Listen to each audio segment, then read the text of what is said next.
So this is session 105. Who would like to give a recap? Who here remembers? you know, without, just reading the recap email that you sent, I remember we started going through we were in a demo plane where there was metal sand, and that's the one where we fought Lushrosi's dad, Robilar. Robilar. Yeah, we fought Robilar. We spoke with the god of that plane, and he allowed us to continue through toward the Southern Sage. He also asked us to, or said he was interested to hear how that confrontation went.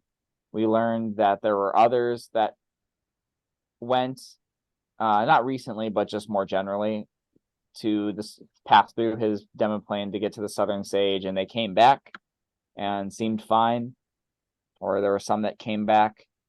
So there are some people who've at least have passed through his plane and returned.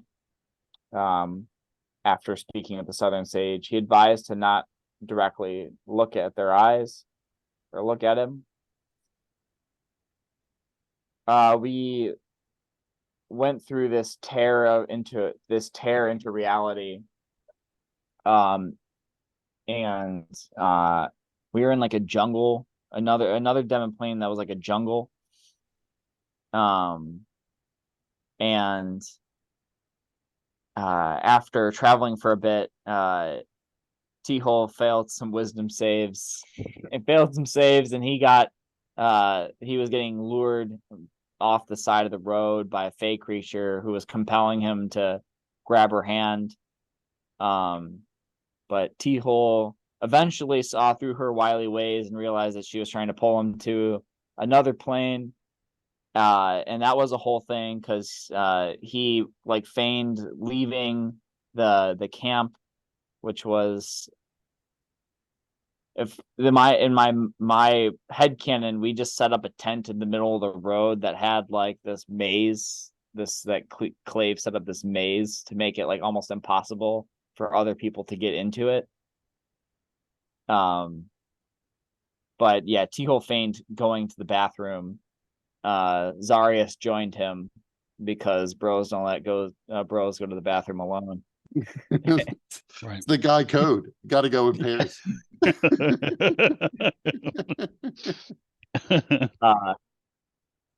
Eventually, and Zarius kept telling T-Hole it was a bad idea, but he didn't care because T-Hole was charmed and or at least compelled, and eventually saw through, came back, agreed to the Zarius as I told you so.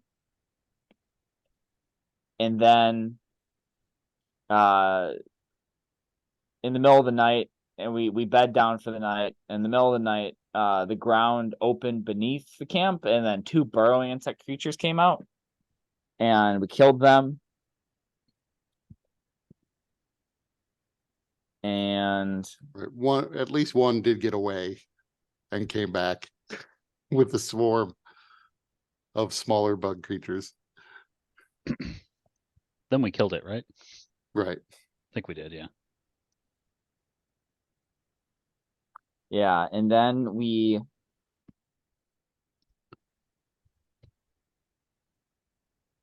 and during that fight, Clave was charmed by the pheromones coming off the bug creature. Yeah.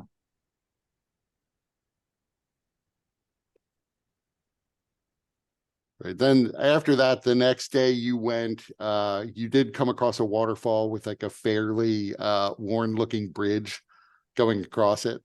It was a pretty wide waterfall, wide and deep. So it was a significant amount of water flowing very quickly. But you bypassed that without really using the bridge. You then sort of traveled on and found the entrance to the cave initially, like at a pretty good distance. And I should have added at the start, although it is a tropical like environment, like it's mostly almost like rainforest, except that you're on a mountain. it is nonetheless a perpetual twilight. And you could see basically 4 major celestial bodies, 5 if you count the dark moon swirling in the sky above you. Despite the sun being completely visible, the twilight still persists in this realm. But you then went up to the cave entrance. There were these 2 guardian statues on either side that you could tell have the ability to move. Like you could feel them subtly shifting like they were living beings, although they appeared to be made of stone and they didn't really react. But you were sure their attention was focused on you as you entered the cave. Inside the cave, you had little fungus semi-doppelgangers grow in your footsteps and proceed to follow you. And you marched for quite a distance until the narrow cave passage opened up into an enormous cavern. Meanwhile, under your feet, you were just stepping on soft mats that felt for all the world like rugs. But you realized that this was actually moss and mold that had just grown into a carpet-like covering that extends up the walls as well. So at least adding a bit of color to the dreary cave interior. Inside the cavern, it is actually remarkably not humid inside the cavern, given how humid it was outside.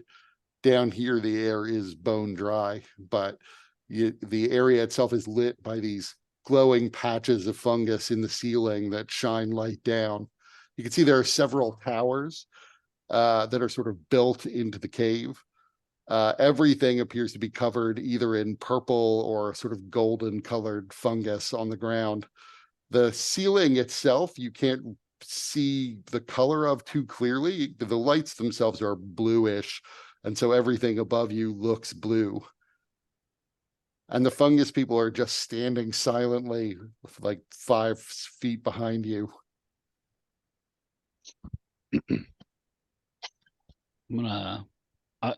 I'm gonna start looking at the copy of me, I guess. Yeah, copy just- is too strong. It has some features that are reminiscent of you, and it's about your height. Got it. It's, it definitely looks a little bit like you, but it's at best a crude approximation. Does it have my limp? It does have your limp. That's how I know it's me. But so I will look at it. I'll just like turn to look at it. So you're staring at it. I mean, maybe I'm probably too dumb to know what the hell any of this is, but would I know what these mushrooms are or fungus people? I mean, Are you trained in nature? nope. No, you're not sure what they are. I mean, I'm they gonna- appear to be made of the same sort of fungus that's growing on the floor. You can tell that much pretty easily. What about of Kepri? Kepri, there is none. I'm gonna sort of like slowly reach out. It doesn't really react to that. It is watching your hand. I'll see if I can touch it. You successfully touch it. Does it react? Not really. I mean, it stares at you. It stops staring at your hand. It just stares at you.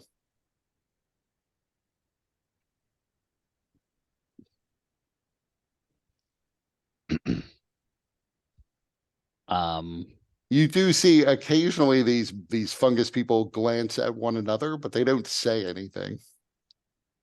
Yeah, I was gonna say, does it appear to have an actual mouth that can move, or It does apparently have a mouth. At least yours apparently has a mouth. It's not as clear that Clave's version has a mouth.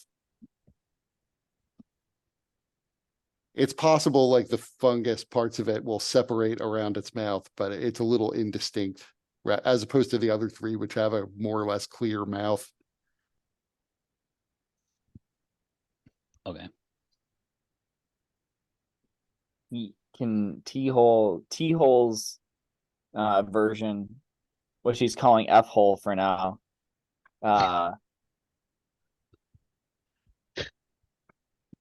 He's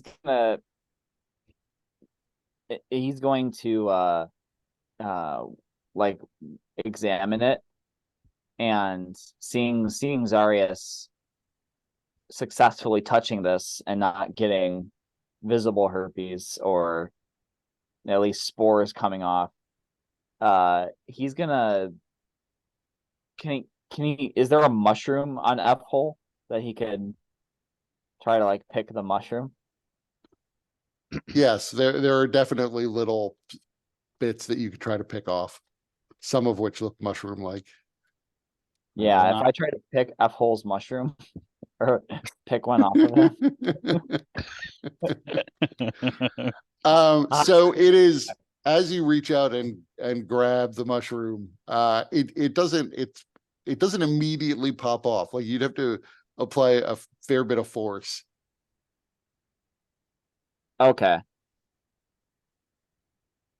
I mean, it feels like it's probably got the strength of like your standard vine.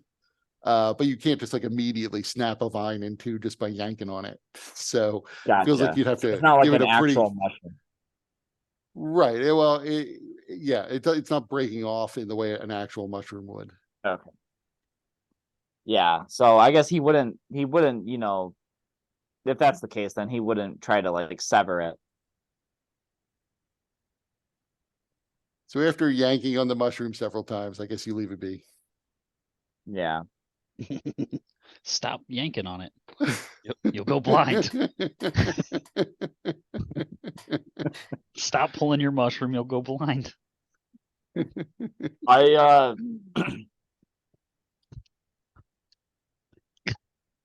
what We're not manner of actually by creature are this. you? Sorry, we're not actually by this like cliff, right? No, you are. This is where the cave entrance opens up to. There is most of the area you can see. I mean, you could see a tower off in the far distance, or two towers off in the far distance, but there are all sorts of different levels to this place. You seem to be on the highest level, not counting the towers themselves. From what you can see, the nooks and crannies that seem to hold books and curios are all in the lower levels below you. It's not immediately obvious from where you are how you get down. You do see some stairs, but it looks as if you probably would have to walk around the perimeter to find the stairs down.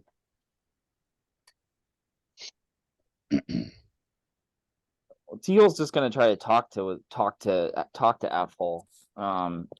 Is there, what is your who are you?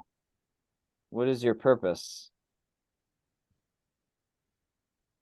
Hoping that he I'll- has, you know, if they can speak, because he has tongue Right. of sun on the moon. So, right. You also have like a ring of mind shielding, right? I do, Right. but So I now can enable. right. Now I remember that. You sense as though it's trying to respond to you telepathically. Or something is. I will allow it. I'll send you a message. And you're dead. Yes. Roll me a You wisdom did it. save. You did it. Is our death ward still on, Tony? Did we cast that when we entered here? Did we redo that? Because I have it written down. Let me look at my spell slots. Yeah, I have 2 of them used, so Okay, so so everybody's got that. we all got the death ward. Yeah, Okay. that's helpful. Just, I'm sure it'll be very useful. You know, how far is it down? Maybe we could just jump. It's about 60 feet if you jump Oh. straight down. Damn, that's not gonna kill us. I mean, it's, a lot of fungus down there. Maybe it'll cushion your fall.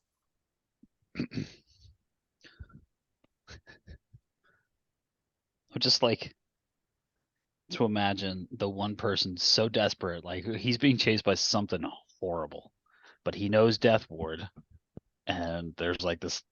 He's just been chased to the edge of a cliff, and he's like, "Fuck it, Death Ward, jump." Just let that save me.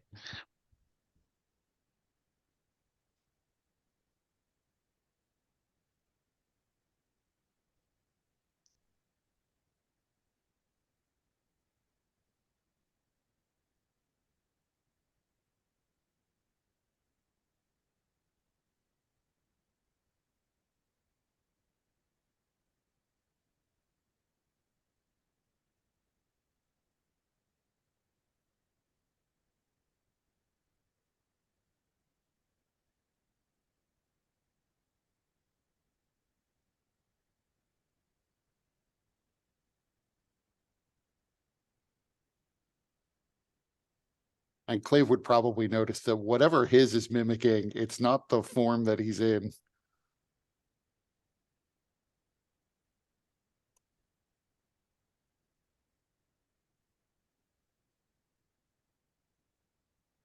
Can't hear you.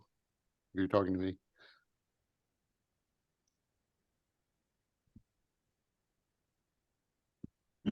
Can you hear me now? Yep. I hope you weren't talking this whole time. And we just No, went I've been dealing with a screaming child. I said Clay will transform into a mirror image of the false mirror fungus. Now there are two of these fungus-like people. It doesn't seem to react to that. It doesn't further shift its form. Clave is gonna just try to move and see if it mirrors his movements. So it will, if you sort of move relative to your position, it will sort of continue to follow. But it's not exactly mirroring, just like when Zarius touched his, it didn't try to touch him back. It's not actually mirroring your individual movements. If I Just- approach it, does it back away? Not really. Like you could go up and touch it, just like Zarius did. It's keeping, a somewhat respectful distance as it follows of about 5 feet. Clave But would it- probably telepathically try to communicate with it and ask, "Who are you? What are you doing?"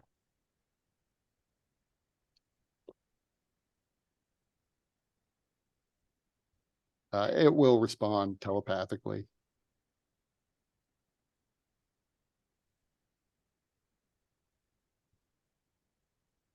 Keyhole pipe up. I think these creatures are some sort of emissaries of the Southern Sage. They are, you get the sense that they are here to assist us and guide us while we're in the cavern here.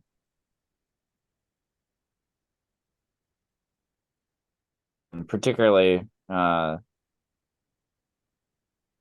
help translate, or at least help the Southern Sage understand our language. If there be any language barriers. Well, they're not doing a great job of guiding us if they're meant to be our guides. I agree. You, F-hole. Lead us to the Southern Sage.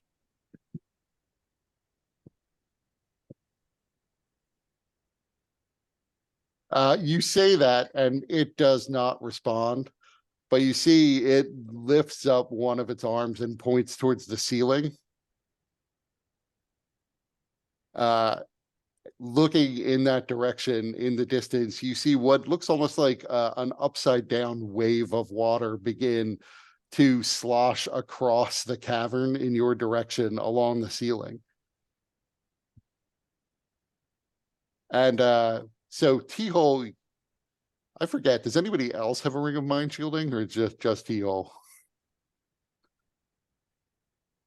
So T-Hole, everybody gets a telepathic message, but T-Hole, you get to decide whether or not you want to accept this message or not. These things haven't proven to be, based on the last message, they don't seem to be hostile. So he will accept it. for the So time. it has pointed at this like oncoming wave, and you all hear in your minds, look down into the cavern below. Do not look at the ceiling, lest you lose your lives. And now everyone can decide if you want to avert your gaze as this wave approaches you on the ceiling above. The ceiling, by the way, is about 50 feet above you. It doesn't look like the wave is going to like slam into you, but it is getting closer as it moves along the ceiling. A lot of things that you can't look at without dying here. Yeah, it's like, how Uh, does it kill? Clave isn't even gonna worry about that. He's just gonna avert his eyes. Yeah, I'll avert Yeah, it, but I'm just but- curious. I'm just looking at my facsimile here. So are you going to look down as the message suggested, or are you looking at the facsimile? Oh, well, he said to look down. I mean, I'll look at his feet. I'll look down. Mhm. Yeah, Teal's gonna look down as well. Okay. So as you start to ask your question, the wave essentially breaks overhead.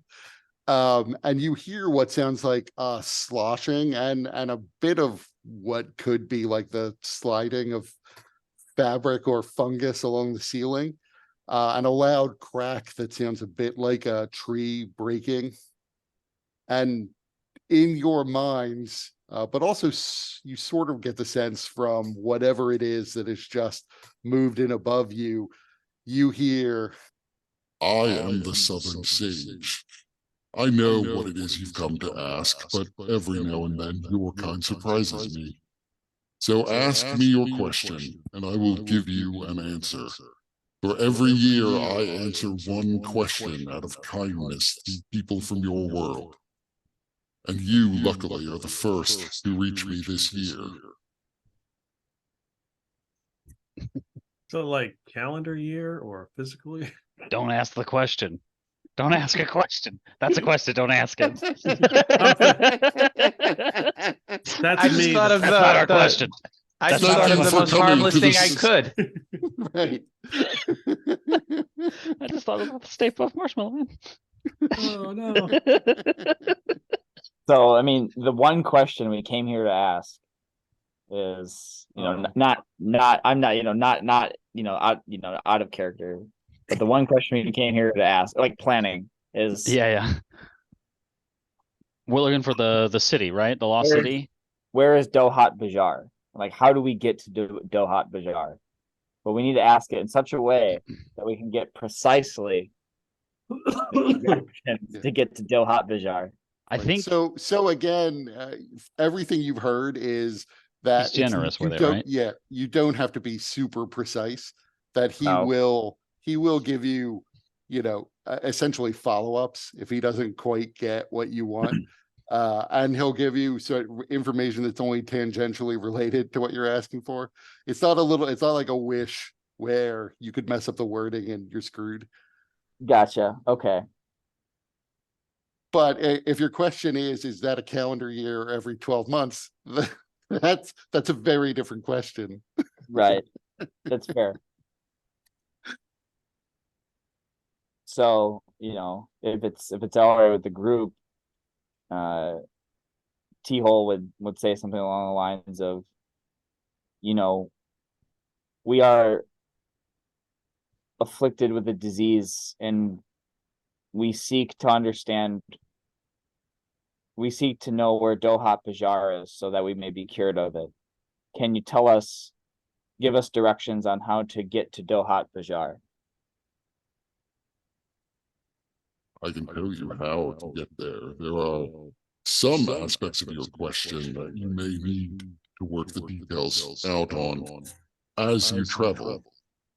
I am not aware of what it is in Dohat Bajar that could save you from this affliction. Indeed, I know very little of the nature of your affliction except what I have seen as you've traveled about the southern lands. Where did you pick up this strange disease? It appears to be the same one the Atarans loosed upon themselves. It is the same. They never I'm found a trying- cure for it. Still, you need not share any answers with me if you don't wish to. I am curious how Dohat Bajar will hold the cure for you.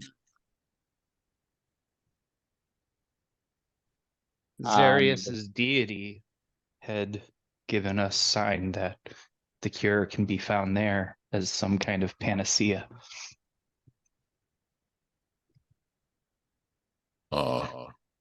Then I know what it is you see. The Pancrest. Yes, the Pancrest is currently housed, or at least was the last time the city of Dohat Bajar was visible to me, in the old temples.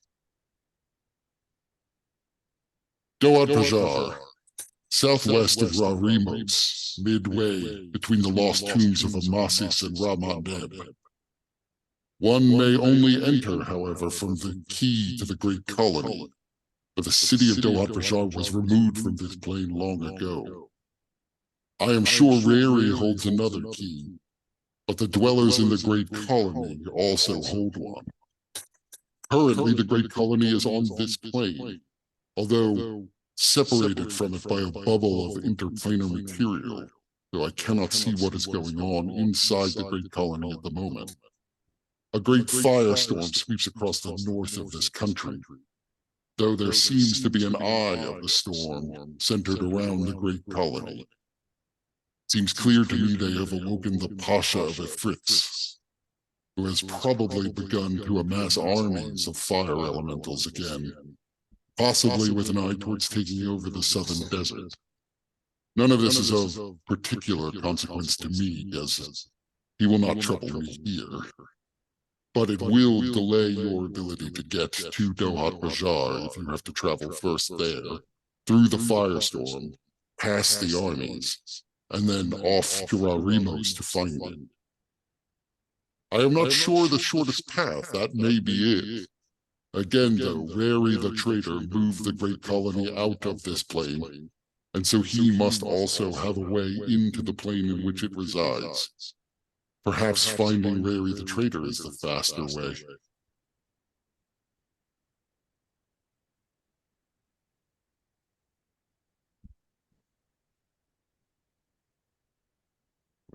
Rary being Mordenkainen, yes?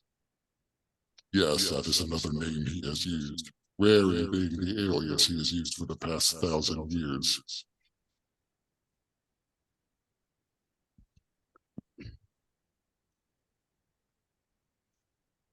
So Clave would just kind of be wondering to himself, okay, so if the Southern Sage is willing to answer questions about where to find the Great Colony as a means of getting to Dohat Bajar, he would also assume that he might be willing to share the location of Rary if he knows it. So Clave would take a shot at asking, hoping that he doesn't get struck down for asking a second question.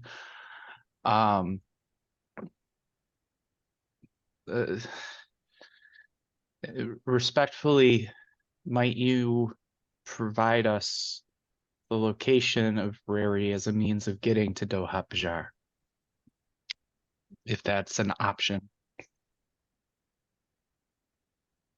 Rary is located in the city of the dead, near the temple of Amun-Re, the great burial chamber of Amun-Re. It is easy enough to find, at least it should be for you, because you carry the silver horn of the Veil. The silver horn can allow you to pass into the realm of the dead, if used correctly. There is a tome here, I believe, that discusses the ritual necessary to move into that spiritual realm. One of your servants could go and find it for you. And you see the one that resembles Aurelia bows slightly as she backs up and begins to walk off.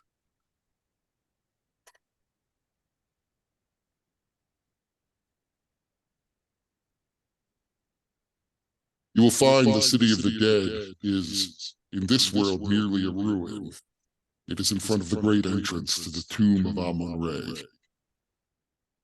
In the spirit world, I believe it is probably still an intact structure, in which Rary and his many servants, most of whom you'll find are dead, still continue to practice their magic. You'll also find many of your kind there.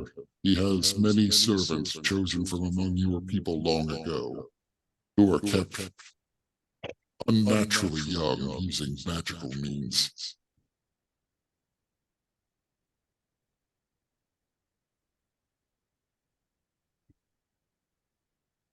The great colony, I should add, since you wish to go there, is, well, in the current world, it's in the Sea of Glass. But once upon a time, it was located on the sands. It is essentially due north of the city of Thavos, probably about 300 miles in. It'd be very difficult to spot from the sky. If you had one of the boats that travels along the glass, you would probably notice the ruins of a great city there too, sticking up through the glass. In the alternate dimension of the dead, however, it is the great colony. Unfortunately, I cannot see into any planes other than that of the mundane world, so I don't know the exact goings-on in either of those places. Though I suppose I can provide you with a map that will mark them for you, as well as mark the place, at least in the mundane world, where Dohat Pajar once stood. If you were to travel there now, you would find the remains of a spire of a single temple that pokes its way out of the sand. But all that's left is that spire. The rest of it was carried off into this other dimension.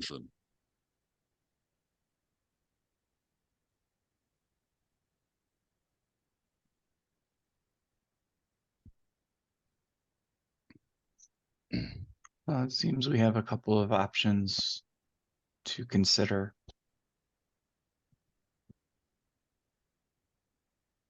Tell Is me, Clay, you have any interest in your people in the great colony?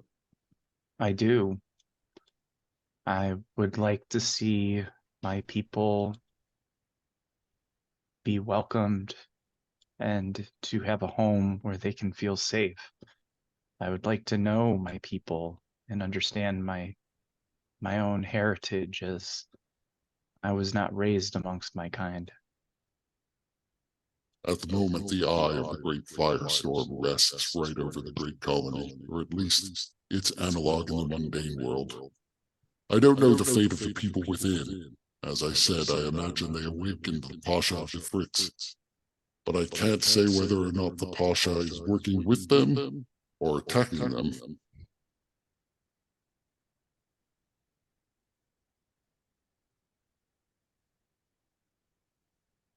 Is it Pasht or Pasha? Pasha, Pasha. yes.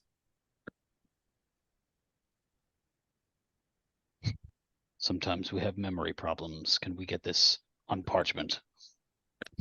I can remember. I'll remember every word and be able to take it down. Okay, but I expect you to remember it personally.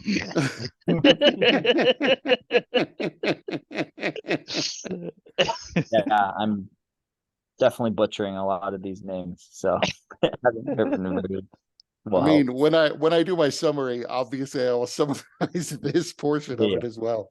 yeah, of course. I have a real My summary problem. will just be like, and the sage said some stuff. The end.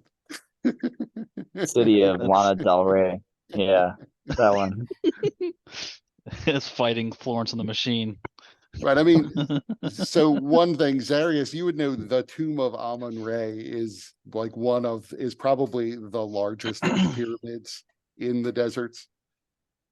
Long since plundered, but sort of was once one of the main temple complexes of Thult.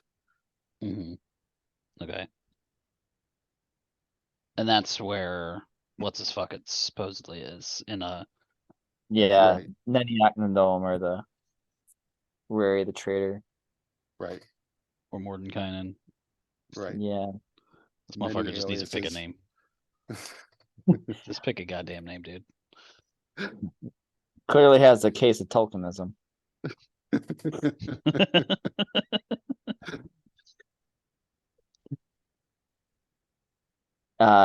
And so Rary,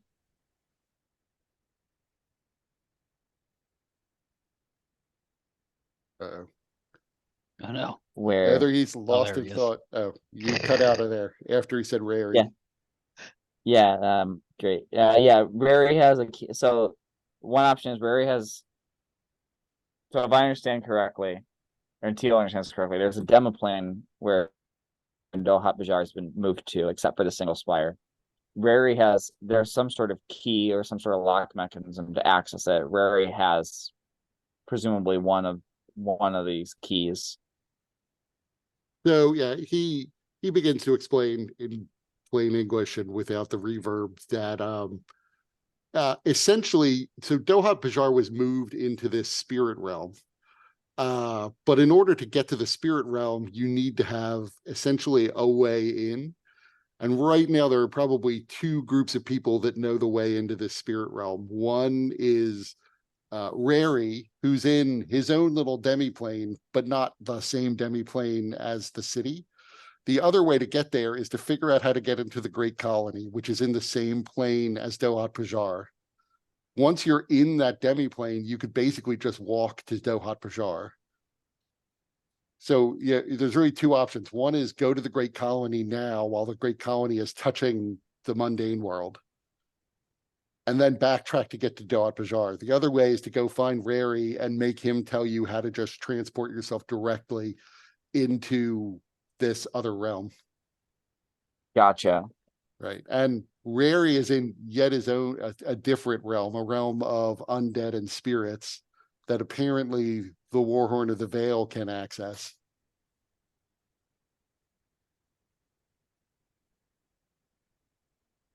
Gotcha. The other problem being the Great Colony is in the middle of a firestorm that, may not go away anytime soon.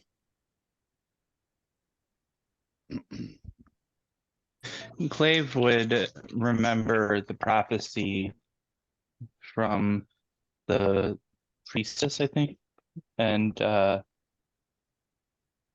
it included finding this storm as being a key to helping his people. So that's the direction he would want to go.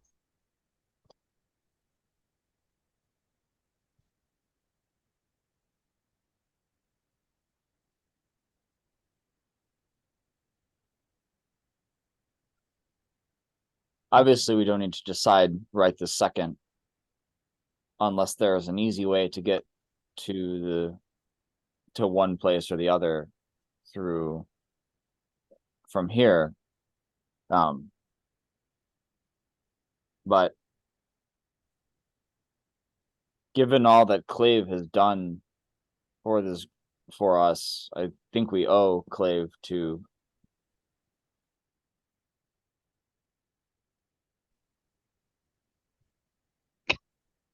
yeah. He paused for a second again. He said you think we owe it to Clave too. To help out his people.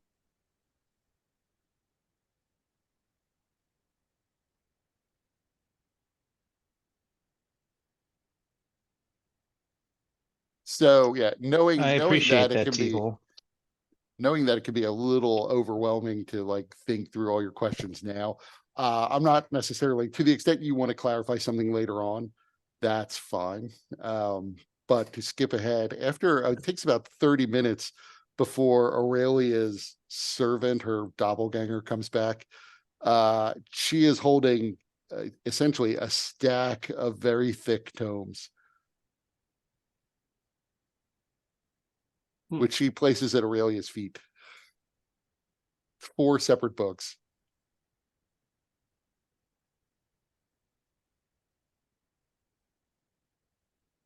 Okay. Are you a speed reader? Great homework. Yeah, I know. Read chapters 1 through 30 by next Monday.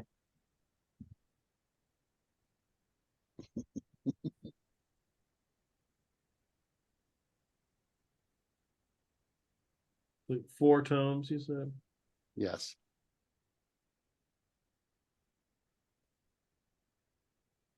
So it's like 20 pounds of books because it's 5 pounds a tome. Player's Handbook rules.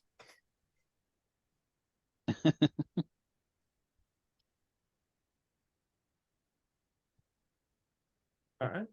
And at that point, Zarius's doppelganger bows and then walks off.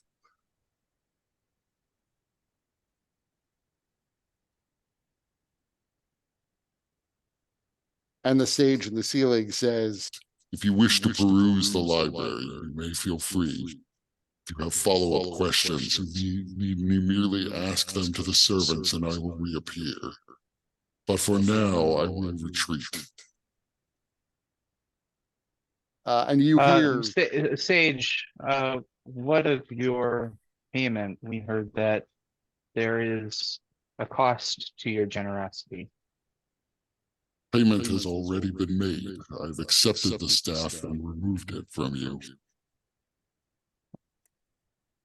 Excellent. I hope you find it satisfactory. and you hear a rolling sound again. And after a few minutes, there's silence. I guess he did. Guy's downright chatty. It may be worth spending some time in this library. Given that T-Hole is a researcher by nature and giving access to this unfettered access to this hidden library of all places. Like when he said you can research my library, T-Hole probably would have just like wet himself at the prospect of that. Clave would have been likewise very excited about the prospect. So yeah. That being said, T-Hole will be like generally he will be researching like heads down in books up until the very moment that we have to leave this place. You know. So wandering around, you do eventually find there are stairs down. In fact, there are multiple sets of stairs in multiple different little sub caverns that descend outward from the main cavern that you're in. There's not, as near as you can tell, there's not really anything that you would call an organizing principle to this library. But you do quickly find that if you speak to your servants, they essentially can go and find things and bring them to you, as they seem to know inherently where everything is.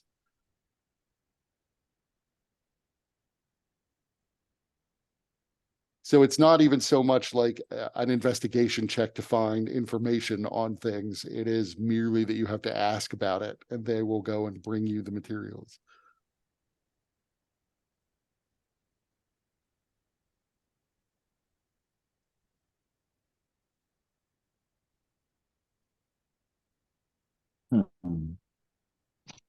I'll just pick up the books and start looking through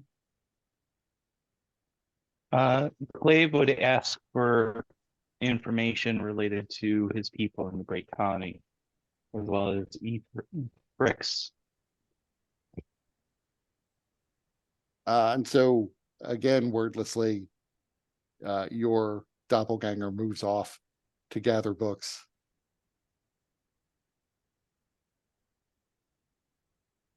What are you looking for, Teal?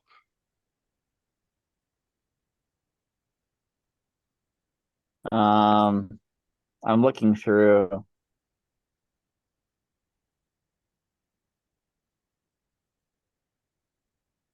So, T-hole would be interested in trying to figure out, or trying to learn rather. So he knows that, presumably he knows like that Ifrix is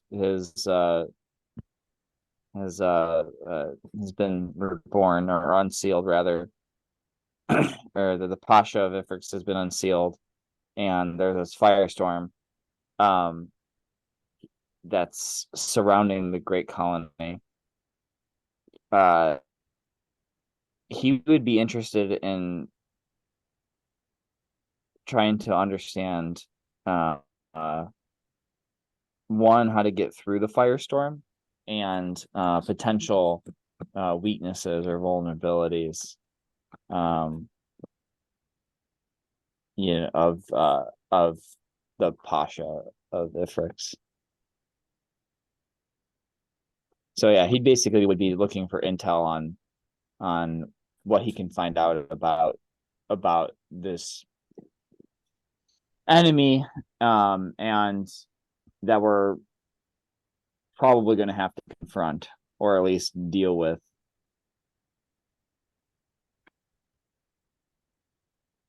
Okay, so I mean, a lot of books will come back on the War of Flame and Sorrow, which is the war with the Pasha of Ifrix 1,000 years prior. None of them, like, as far as you can find in these books, none of them so much deal with specific weaknesses of the Pasha. You do gather he was an extremely powerful spellcasting Ifrit. And placed in charge of armies of creatures from the elemental plane of fire. That Ifrix himself is one of the semi-divine rulers of the elemental plane of fire, and decided to grab a foothold in the mundane world, but was eventually forced back by an alliance of Dragonborn and humans, largely as a result of Neniac Nadam's taking a stand with the alliance, and imprisoning the Pasha. Not unable to kill the Pasha, they instead elected to imprison him, essentially in this extraplanar dimension. And then Clave probably already knows, but it would be hinted at. There's not nearly as much information on your people as there is, at least not written information on your people, as there is information about the war. But it is mentioned that your people did help out in connection with the war in some of these sources, and that, notwithstanding that they helped out, almost immediately when the war was over, the alliance still distrusted the changelings, and so was still persecuting them. Eventually, Neniac Nadam / Mordenkainen gave them their own homeland, that is the Great Colony. And essentially, you gather from these tomes, although you didn't gather it from your previous discussions, that Mordenkainen was kind of providing them with their own homeland that they would be safe in, and kind of also setting up a permanent system of guards of this particular, of the Pasha's holding cell, because your people were essentially settled all around it. And so anybody who was trying to get there would basically have to go through your people to do it. He then took his 100 chosen members to serve him So that would be mentioned in there. Otherwise, though, there's nothing about like what happened to the Great Colony afterwards. Because there's just no written records that have made their way here about that. The seer himself certainly knows a lot more about it, unless somehow he can't read changelings. But that wasn't, among the things you were asking about, the subsequent history of the Great Colony. But there don't appear to be any written materials in the library about the subsequent history of the Great Colony.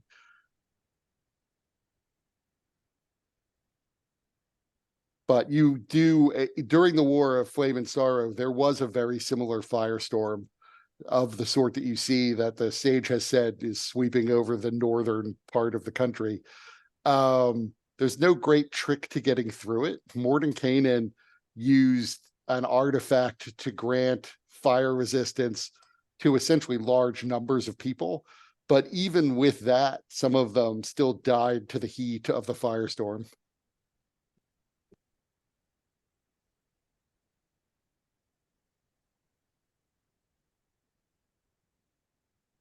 Too bad it wasn't Teleportation. immunity. Yeah, teleportation magic is, one way to maybe get through it.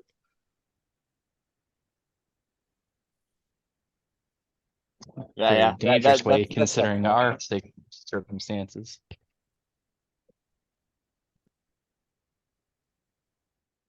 Prophecy referring to me mentions this firestorm.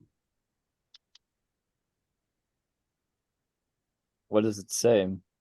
That when one faces the fury of the firestorm, it is best to stay centered. Perhaps that will make more sense when we get there. Well, I think that means actually somewhat literally, because it was mentioned that there's an eye to the storm in the center where the Great Colony is located.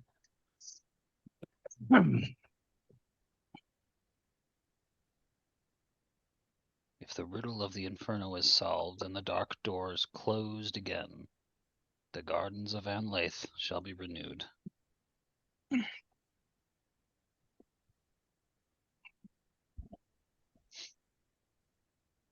Apparently there might be more going on there.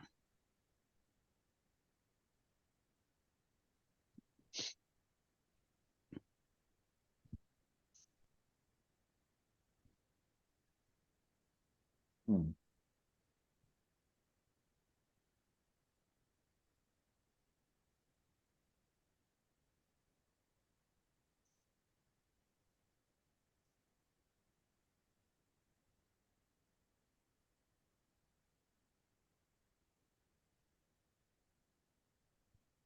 Is there in any of the tomes? It talks that it said that during the War of Flame and Sorrow, Mordenkainen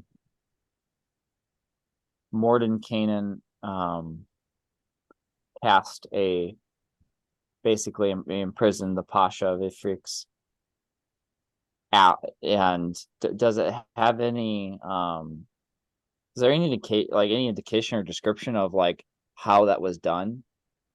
Like T-Hole would be looking to see if he could understand like the arcane magics that, or if he could like piece together arcane magics, or if it's just some of Mordenkainen's bullshit that he's dealt with before is like making up his own shit,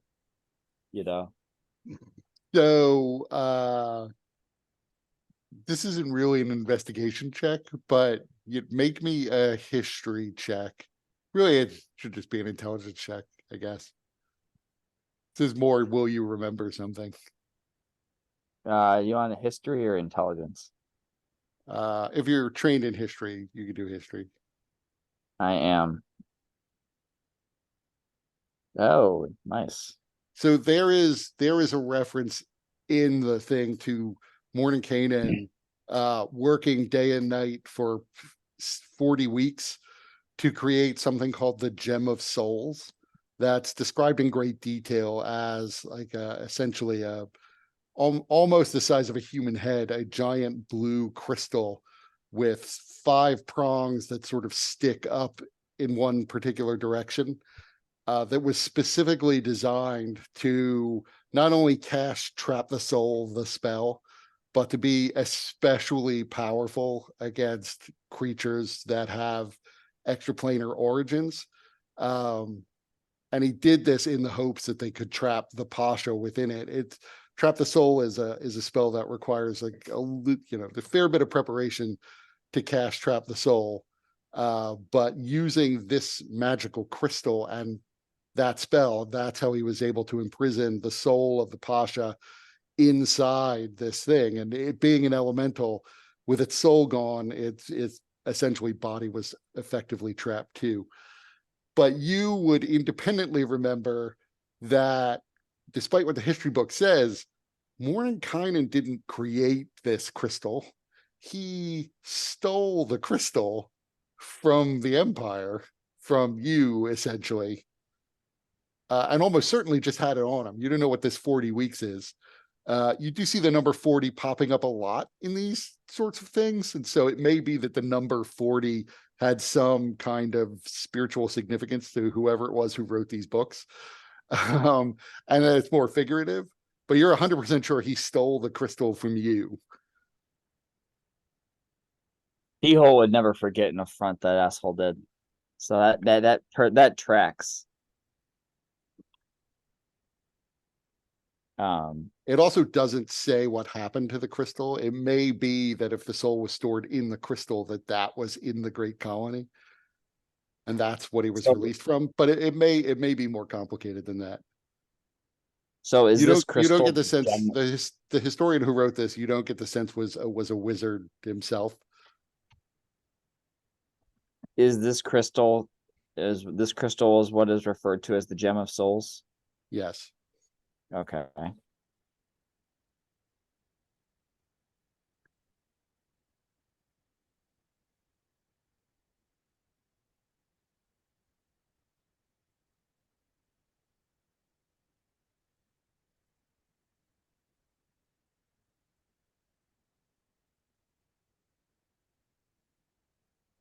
Keyhole would be like pondering, like reading through the books, and he'd be like, the magic that Mordenkainen used, basically communicate that he, he used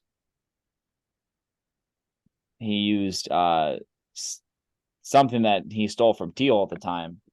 But basically, if we could find this blue crystal, or if we could find a Gem of Souls or something similar,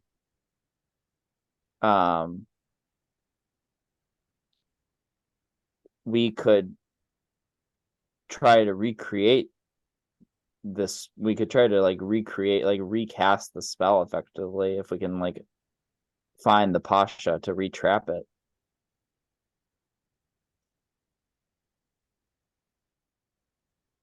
Because it doesn't sound like there's any particular way, at least that we're aware of right now, to defeat the Pasha of the Freaks, only to trap it. I mean, you would find reference to, and this wouldn't be terribly surprising, that cold magic is especially effective against a lot of fire elementals, including the Pasha. That said, cold magic was definitely tried, and no one had managed to defeat him previously. You don't get the sense, though. So another thing you gather reading more and more about this war, it wasn't like the Pasha was on the front lines in every fight. He was the general in the background directing the fight. So were not many occasions for people to directly attack the Pasha. Part of the major push at the end to make their way through the firestorm was so that they could finally go and attack the Pasha directly. Gotcha.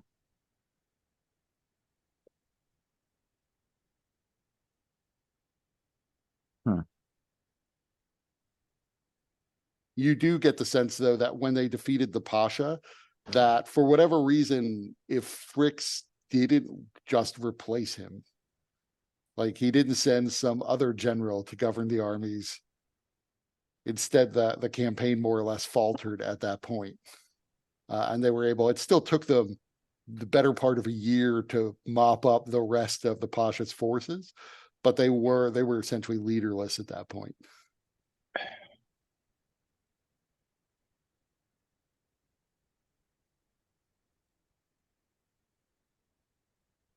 And Aurelia, are you looking at your books? Yeah, when I get a place to sit, yeah, and start looking through them. So mostly, are you trained in Arcana? Oh, good lord. Oh yeah, I am. Okay, good. Okay, so give me an Arcana check.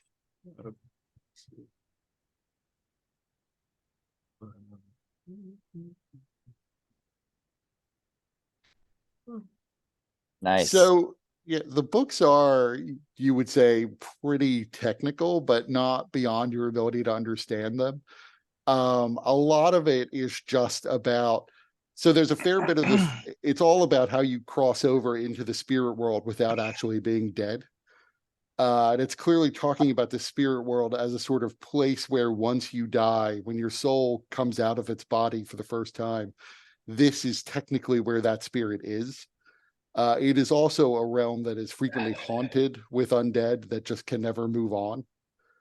And a lot of it has a good bit of technical detail about the distinction between naturally moving between planes and magically moving between planes, and how they are subtly different things.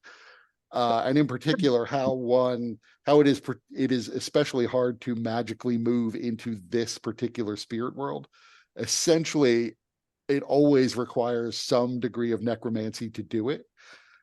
Even though other planes can frequently be contacted just using like normal, like conjuration magic, that's not usually the case with respect to the true spirit world. And for all this technical detail that you learn, way towards the end, it begins to talk about the the end of the last volume of this book about the spirit world. It begins to talk about the war horn of the veil, and how the gods of the dead created it so that warriors can return back from the spirit world to help the bearer of the horn, and how the gods choose who bears the horn. And you then see there is a specific musical tune to be played that can transport you and up to 6 people, 6 other beings, into the spirit world while still alive. Hmm. It's not long, it's a little complicated to play it, because the horn doesn't naturally allow for this sort of complicated series of notes to be played, but you could do it with practice. Good thing she's a bard. So it's me and is it 6 people or me and 6 people? It's the you and 6 other people. Okay, Although like Kepri would count as another person right. for that. Okay.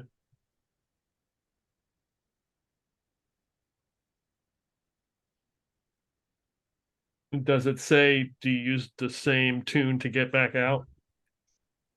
No, you have to, there's a separate tune to get back out of the plane. Can you read sheet music? No, only tab, man. It'll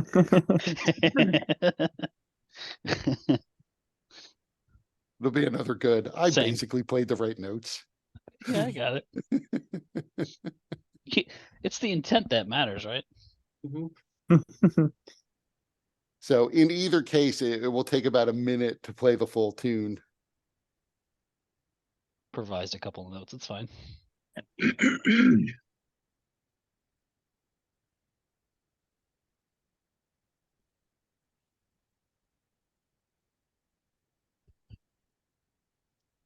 Does anyone else have anything they're looking up? I mean, if we have full access to this library, I would ask for spell books illusion in particular, but not necessarily illusion. And you hear back that there aren't many books of spells in this library, as it's not something the stage is interested in, but there are a few that they will go and get. I'd particularly be interested in also books written on magic about concentration, spell concentration, and also just any kind of, even if they're not spell books, magic theory. So there are plenty of books on magic theory. And there is a book on, they do say that they are aware of a book on concentration that they will go and get.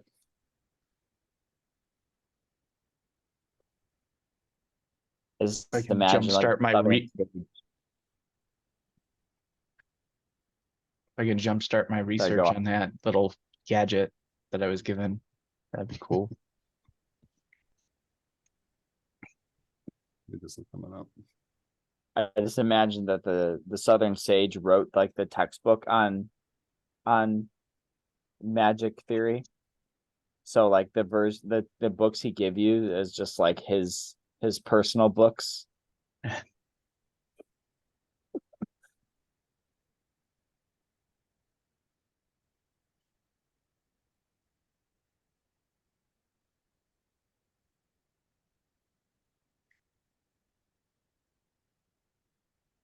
suppose Right, if there's so, anything yeah. I'd be curious about, Go ahead. it would be perhaps any method for enhancing my ability to scry, essentially. Make it more difficult to resist, perhaps. Perhaps I can see into other realms. At some capacity, or yeah, something like that. So your doppelganger walks off to find books. Probably not going to find a book on how does Zarius increase his scrying ability, but there are definitely books about divination and scrying. And the books on magic theory, that just sort of begins to stack up because there are plenty, that's a general topic. Plenty of people have written books about that. They do bring back the one book about concentration. And you see the author is Coursera. Perfect. But opening up, you see it is all in some symbolic language, like it is in a code. Of course it is. Is it hieroglyphs? I mean, some of it probably does look like an ancient form of hieroglyphs, but beyond being in a different language than you would speak, because he didn't really speak common in his own life, it is clearly set up in a code so that other wizards could not steal his fabulous secrets. How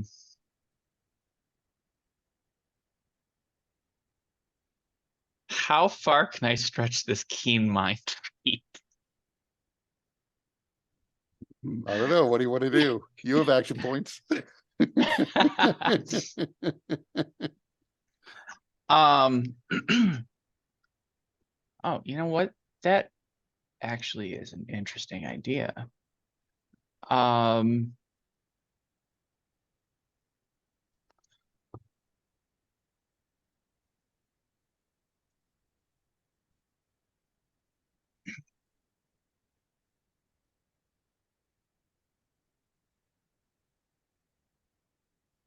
So what if I were to use action points? I'm willing to use both of them on this. To cast a modified version of creation that duplicates the book with the writing as well. And that, I know that the duration, because with vegetable matter, it lasts for a day, but I imagine Clave could rescribe quite a bit within that time period. Yeah, so I was not envisioning, this is definitely not a short book. But nonetheless, I would say if you want to spend both your action points and creation, and spend a day rewriting it, I would allow that. I mean, I guess I don't know why you wouldn't just spend a day rewriting it from the original book. Well, I also don't know how much time we are able to be here. That's true. Clave is also concerned that with this being planar travel, who knows if time is passing. Normally, we might come out, moments after we entered, or we might come out years after. He doesn't want to take that risk. So yeah, but I would definitely say creation and 2 action points, and you definitely have a copy of that book. Okay, cool. So the way that Clave does it is he actually he summons a couple of lights that circle above the tome, and he positions it in a way that it casts a shadow, and then holding the book in position to maintain the shadow and mentally controlling the dancing lights to continue to swirl. He then uses his other hand to draw out the shadow, almost like he's pulling threads and shaping it into a physical copy of the book. And but it's in, completely black and flat until he then imbues another spark of magic, and then it suddenly manifests as a perfect copy. That's cool. So what are you planning to do with spell books? With those other spell books, I just like browse through the titles, see which would be most interesting to Clave, and then just kind of browse through them to see if there's anything that might be of interest or that he hasn't considered in terms of magical theory. So he wouldn't necessarily, especially since there's just so much, he wouldn't spend a whole lot of time with them individually. He'd just be kind of browsing through it, hoping to find something that could be useful. I forget, how long does it take to rescribe a spell? I believe it's an hour per spell level, maybe 2.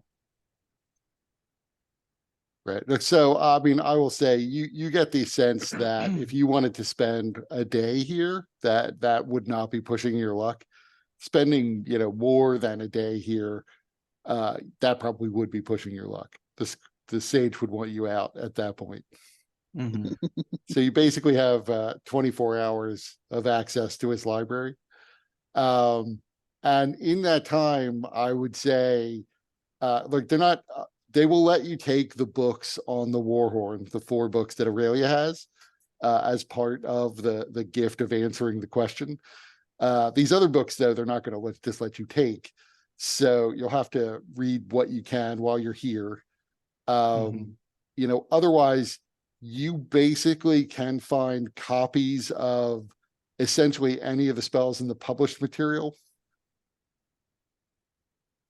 And so if you wanted to rescribe any of those within the 24-hour period, like you might be pulling an all-nighter that might have consequences tomorrow.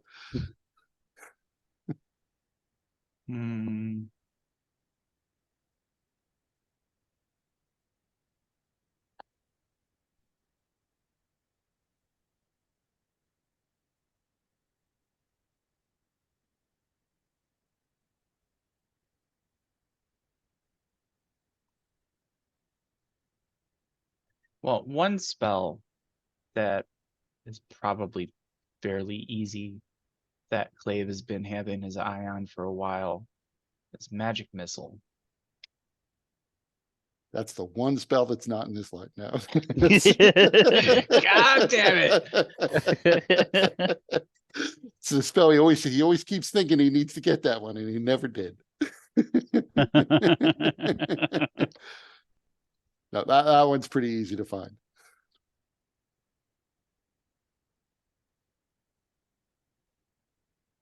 So yeah, you can think about that. You can essentially, I guess, copy 24 spell levels of stuff if you want to give up sleep. I don't know that I could give up sleep. I mean, that's gonna take a lot. That's a lot of mental effort.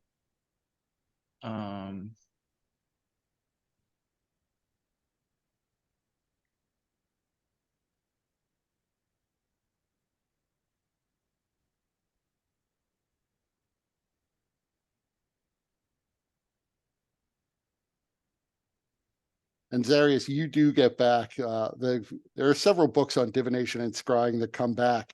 Although your doppelganger does particularly pick out one of them that is bound in silver. And in all of these books are in pretty good condition. This one just seems to be perhaps, more expensively made than the rest. And it definitely gives off a vibe as though it's magical.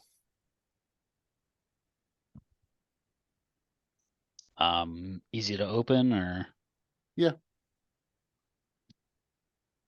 I'll start examining it. So in reading it, you discover this probably would take, about, if you were going to read it straight through, probably like 20 hours of reading.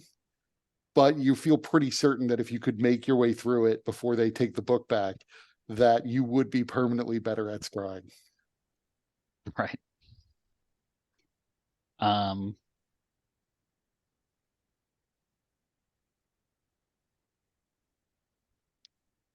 Yeah, they're probably not gonna let me take this. Yeah, you feel certain they wouldn't let you take it, but you could spend the next 20 hours reading it anyway. Right. Well, you gotta do what you gotta do, right? So the Southern Sage, you died from the Southern Sage. Your question was wrong. Nope. Try to take a book out of his library. He didn't need it. Death. Let's do. So I think there's only two spells that I would be interested right now, and that's Magic Missile and Wall of Force. Yeah, those you can both find.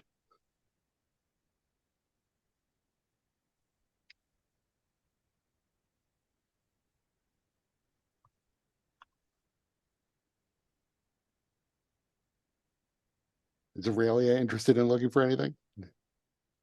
I don't know. I mean, how long do these tomes take? I mean, it probably, assuming you're like skimming them, because you don't necessarily need all of the theory involved. Right. It probably took you, several hours to get all the way through them and find the useful parts. And then another couple hours to just memorize or recopy out the songs. Okay. What But, happens if you play not- those songs here? Right. Not more than 6 hours. Okay. I mean, as near as this book says, you could probably play both of these songs once a day, and wherever you are, transport yourself into the spirit realm. Now, that's not usually so great, because other than people who've just died, there you would encounter their spirits if you're near where they died. But for the most part, the denizens that you would meet in the spirit world are people who haven't moved on, and they are, sometimes they're fine, sometimes they haven't moved on, sometimes they're, evil, they're crazy or undead. Right. It's my forte.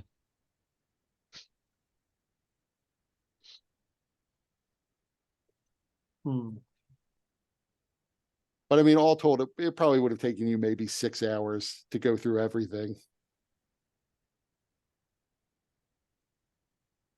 which is, about as long as it takes for Clave, I guess a little bit of time searching for Clave, but about as long as it takes him to copy the spells out into his own spell book.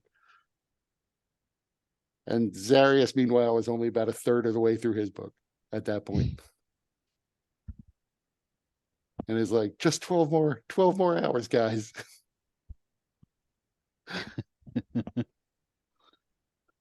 Well, I would probably spend that time trying to crack the code for this encryption.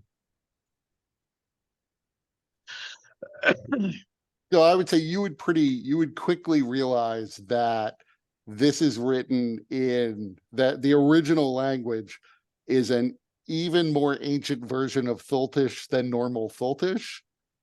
And so without having a good basis in that language, trying to crack the code is almost beside the point. Like, you don't know how the cipher will work because it's in a different language that you don't speak.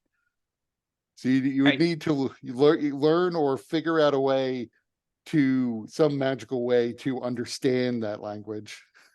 So I do have comprehend languages. So that wouldn't exactly work because it would translate what's here into kind of gibberish. It would be hard to I figure translate it would through. be. I mean, with comprehend languages, the syntax doesn't necessarily translate. I know, and all of the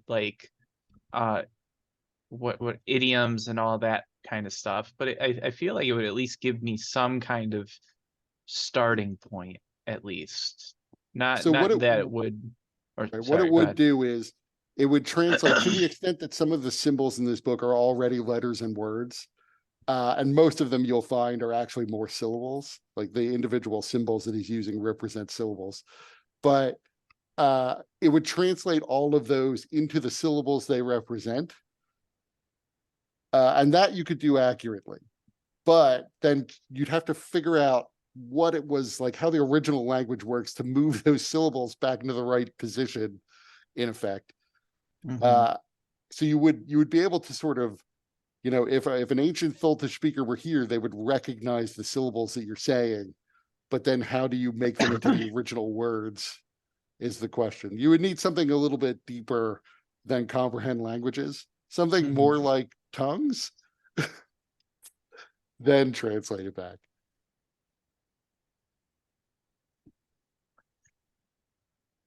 Does the sage have a tongues spell? That is the one Like- spell he doesn't know. He does. He definitely has that spell.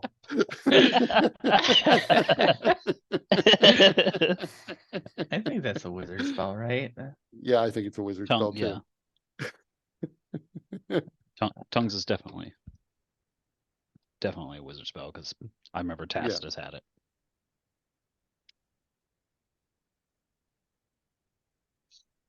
So, but yeah, in my game, comprehend language is a great spell, but it's not exactly a substitute for tongues. Tongues gives you a deeper Oh. understanding. Tongues is only a 3rd level spell. Right. I thought I thought it tongues was much higher. doesn't let you read though. I thought it was just only you can understand people. Right. But so here so there are going to be additional difficulties when he actually works this out. But once he has tongues and he knows the individual syllables, he will sort of begin to have a better sense of how to string the syllables together. And we'll have more of a shot of beginning to undecipher the cipher. So Or I decipher the imagine cipher. he's got to use comprehend languages to figure out what the syllables are and transcribe them into a way of being able to say those syllables in a way that Clave understands, and then asking somebody else to read those syllables phonetically while he has tongues cast so he can begin to hear it yeah. Right. And Yeah. of course, tongues last, I think, an hour. And, this book is like 400 pages. So Yeah. it will be a bit of a project. Yeah. You could do it. In Clave's mind, it's worth it. Especially if he can come back to Coursera and be like, I figured it out.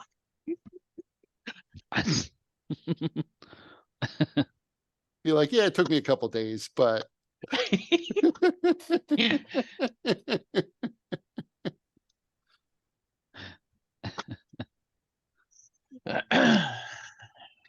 Gonna have like the Rosetta Stone of this. Write it out. You gotta make sure to write it out in like Common or something.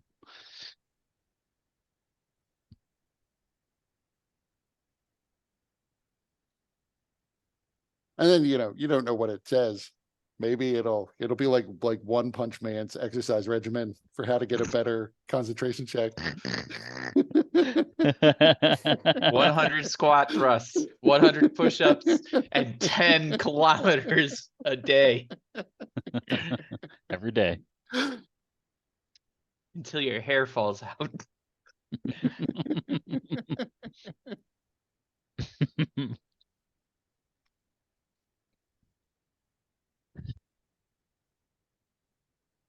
So is Darius going to push through and read this whole book?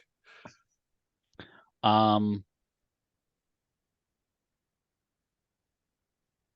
I guess I'll kind of gauge what others are doing and how long they expect to take the next day.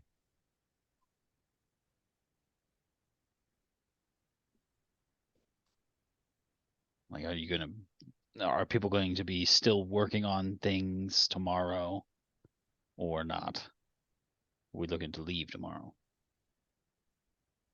I mean, Clave is probably looking to leave because he's worried about how time passes, but also, he's probably by the end of the day when you're still toiling reading your tome, Clave is probably exhausted so much mental effort of his own that he's exhausted and needs to sleep.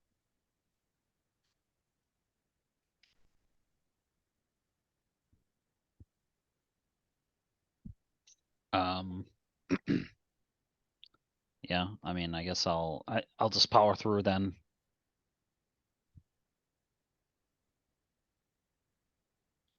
Okay. It's been at least 7 days since a week, right? Since I was able to get divine intervention successfully. I would say probably yes. All When right. was the last time you successfully got tried divine intervention? We I don't even got remember. brought straight to Oh yeah. down that past would it, have been yeah. that would have been about a week ago. Sweet. I'm like, we can attempt to see if the gods will intervene again tomorrow. In what way? To take us straight out of here to where we need to go. We sure that's a good idea? Because last time we almost ended up being eaten by a dragon. An undead dragon. We asked for it. Did we really understand what we were asking? We stole that rod. That should help immensely.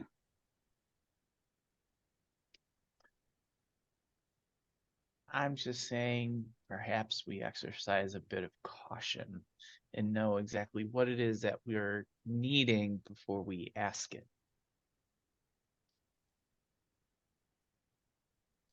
Well, feel free to discuss that. I go back to reading.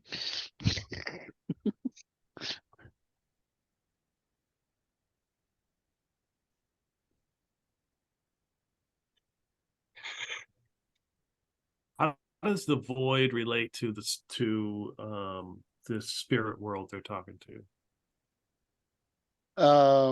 You mean you could look that up, but so the void is essentially looking it up, you would discover that there are some competing theories about the void. The most common understanding of it is that you could sort of think of it as the void is this super space, and the entire cosmos, as you understand it, is located within the void, including this little spirit realm, and all of the possible afterlives you might consider going to. They're all just, and then there are other universes that have their own afterlives and their own spirit realms, but all of the demi-planes that you've ever passed through were essentially just little subsets that are within the void. Now, that said, there is then at the very heart of your reality, there is also a positive plane, the sort of opposite of the void, that from your perspective, because it's like the heart of where you are, in a sense seems tiny, but you would then read that from a certain point of view, there's another way to look at the universe where we're all encased in the positive energy plane, and the void is just a tiny dot located at the center. And it's really all just a question of perspective. But there's no direct connection between like the spirit realm and the void. Frequently, like in the plane of shadow and in the spirit realm, there will be moments where the void energy leaks in. And that is sort of, the source of necrotic and negative energy generally. But the same is true with respect to positive energy in various planes where you'll have points of contact where the energy leaks through.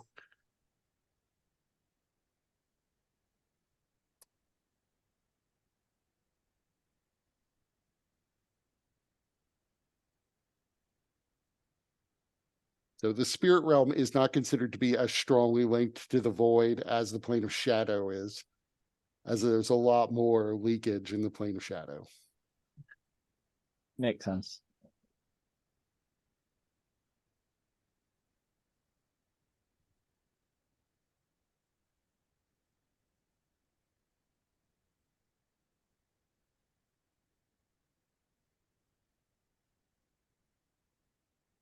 So is anyone else doing anything, or are we just gonna let Zarius do his reading? I guess the only other thing I would look into if there was anything about Mordenkainen and any of his potential weaknesses. I mean, of course, there's probably not a book that says the weaknesses of Mordenkainen, but Right. So there are books about Mordenkainen and his life. Most of them you can identify quickly are wrong, as none Right. of them seem to refer to him as Rary or Neniac Nadom. So you don't find anything that really talks about his weaknesses other than his like normal human foibles, like the fact that he was frequently vain and often arrogant. He did a lot of weird things, like he established this circle of 8 that supposedly were made up of all of his best friends, but then he secretly cloned them without telling them so that he could send them Right. on super dangerous missions, and if they died, no problem, because they've got a clone right here. So that in the end, when Rary actually did betray them, Rary had to both assume, and this is assuming this wasn't Mordenkainen using the name Rary, but the normal version of the history is that Rary killed Bigby and Tensor and a bunch of other people in this attack, and also simultaneously sabotaged Mordenkainen's clones, which then led Mordenkainen to start storing his clones in demiplanes that only he could access because he still wanted to be able to clone people. Hmm.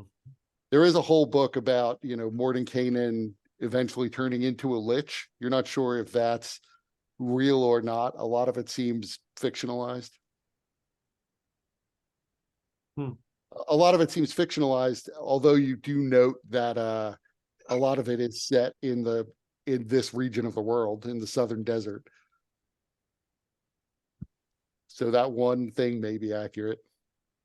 I mean, I obviously I'm not the one researching, but any correlation between Mordenkainen's, path and Vecna's.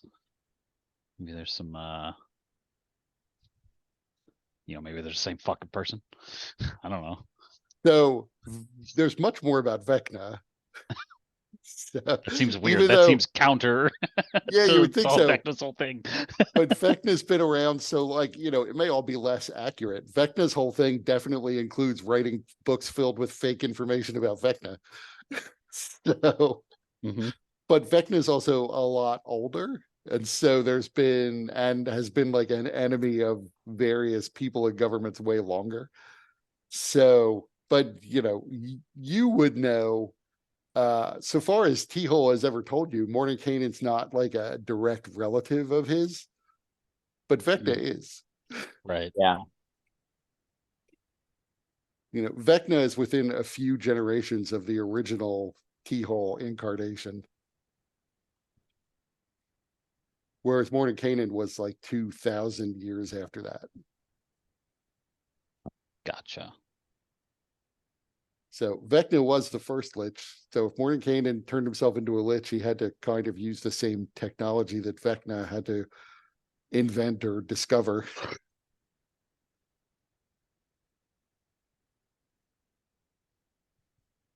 So, but the day passes and you get through your book.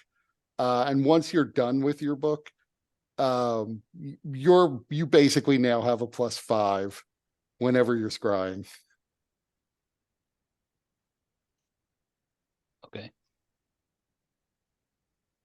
A +4. I mean, essentially, it is harder for them to make their save, so they get a -5 on their save. Put it that way.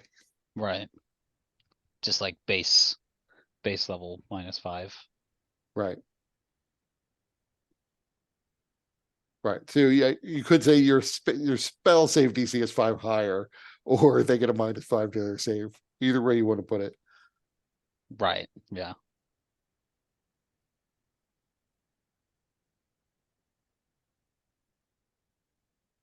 Oh, I forgot. Oh, and you can scry into other planes. Although you lose the +5 if you're scrying into a different plane. Okay. Acceptable.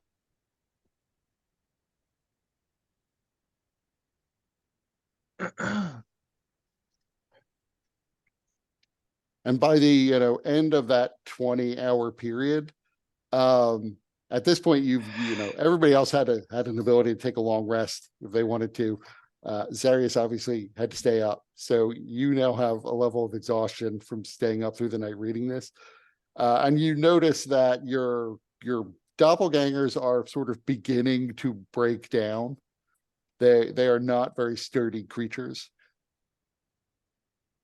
They're not about to fall apart or anything just yet, but you can see like parts of the cracks are beginning to form. They look like they're drying out.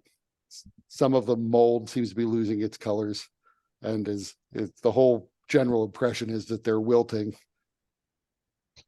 It's getting weird, man. Like, what if we have like a druid or something like that with the ability to like restore plants? And your would that doppelganger be- goes off to find that book. Leaving like mushrooms and things along the way. Hurriedly, yeah. He was like, "Oh wait, yeah, that sounds good. Let's get that." Flav's doppelganger has a double rough because he also has the deflating forehead thing going on.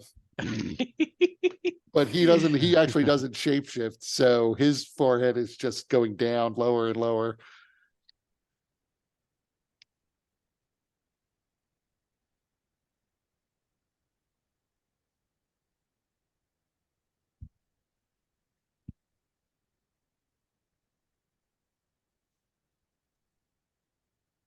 So you are all done with your reading now. Yeah. What are you gonna do?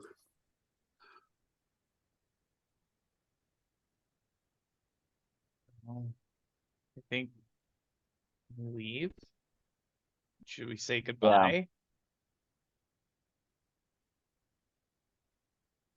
Something tells me he already knows.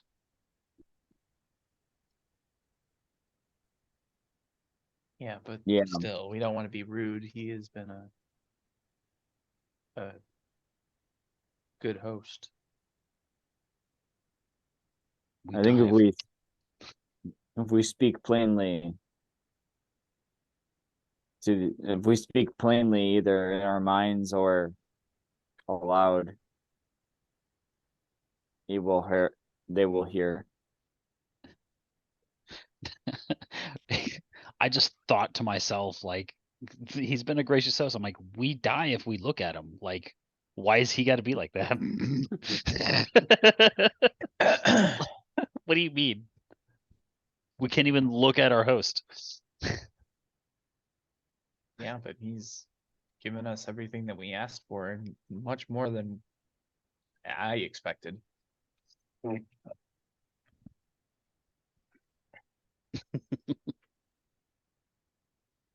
But no, you're But- right, though.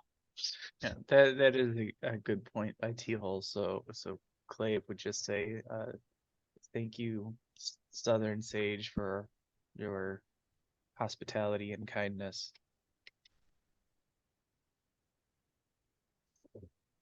Since he hears all that are said within his realm.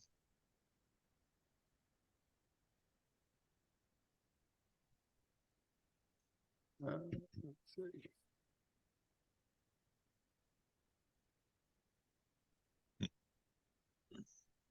Work. Trying to fix the map to see if this will show you where all these things you pointed out is.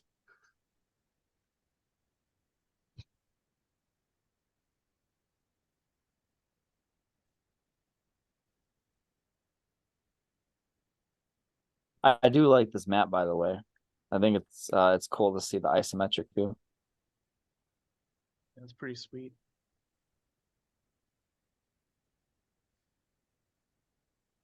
Looks like an Underdark map.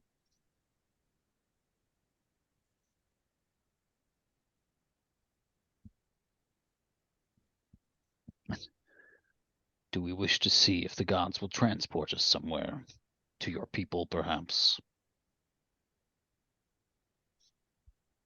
That would save going through a firestorm.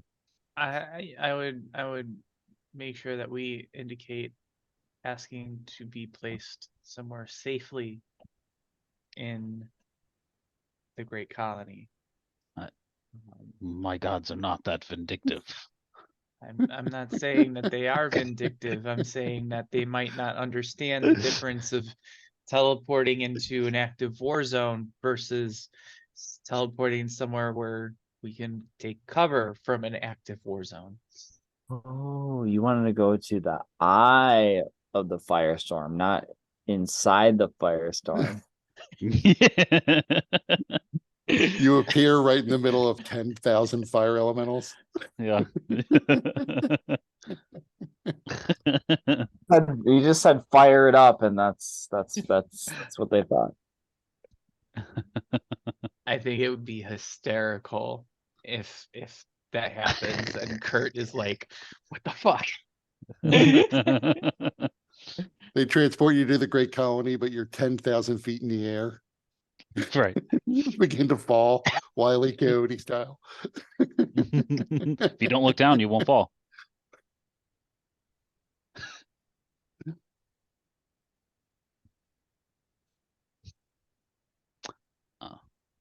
Yeah. Is this something that we wish to do? I think it is worth asking. Yeah. Bare minimum. It's very likely it will not happen. It is a lot for them to reach through, to intervene in such a way. But perhaps we shall be lucky. I've seen you do it twice so far. So I know. Well, as I get stronger, Yeah, I they're forget. Is it linked to high? me. Is it I high gotta or go. low? I You have gotta to roll. roll equal to or less than 14 on the D100. If I can reach level 20, it's just guaranteed, which is pretty cool. Could we do such a thing outside of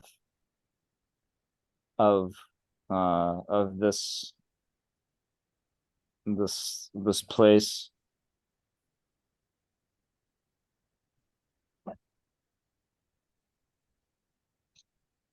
We're communing with your God to intervene on our behalf while we're here, create some undesired connection between into this particular demiplane. Rather, should we leave out the way we came and then try to commune with your God? I do not see why it should matter to the gods. And the Southern Sage is listening to us, so if we said anything that might cause them trouble, I'm sure they would make it known. We're not attempting to disrupt anything. Just leave quickly. Again, it is not likely to happen.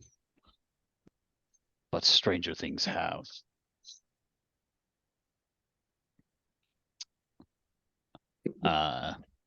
So I suppose I shall begin praying deeply to Osiris to intervene on our behalf. Perhaps one of his, fellow gods might be able to pull us from this place and bring us safely to, what are these people called again? Great colony. The Great Colony.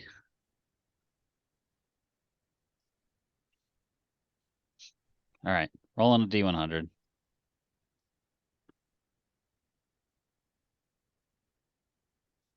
Roll close.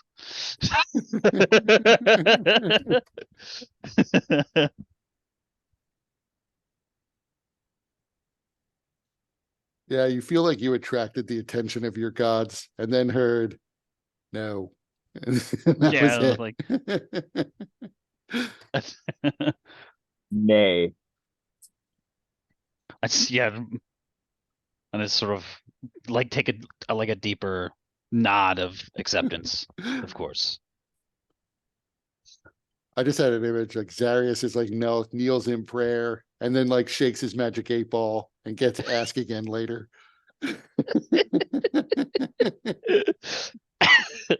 That's gonna be my next cleric. It's just the ability. That's his thing. It's the guy, like, yeah, the god of luck or something. Yeah, perfect. It's fucking magic 8-ball. All right.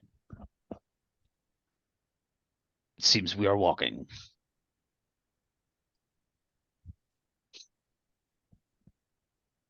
All right. Well, we should get on then. Okay, so you begin to climb the stairs again and make your way back to the main passageway in. Exiting the cave, you see the two statues are still there, seemingly unmoved, although you notice there is a difference in the style of armor they're wearing. There doesn't seem to be any real significance to it, but it is a somewhat more modern style of plate armor, whereas they were wearing a sort of ancient style when you went in. Marching on, you realize that it took you about several days of travel in this particular demiplane. It at some point would occur to you that there's nothing there specifically at the spot where you entered. There was a tear that's not there anymore. So you don't necessarily know that you have to return to that exact spot. And there really hasn't been that much information about how you get out of the Sage's demiplane. So it may be that that's the answer, that you march back to that spot and something happens. But you would be taking that on faith. I mean, we got to stick to the road anyways, right? Doesn't seem like the Southern Sage would want people hanging out, make it complicated for us to leave. So, Right.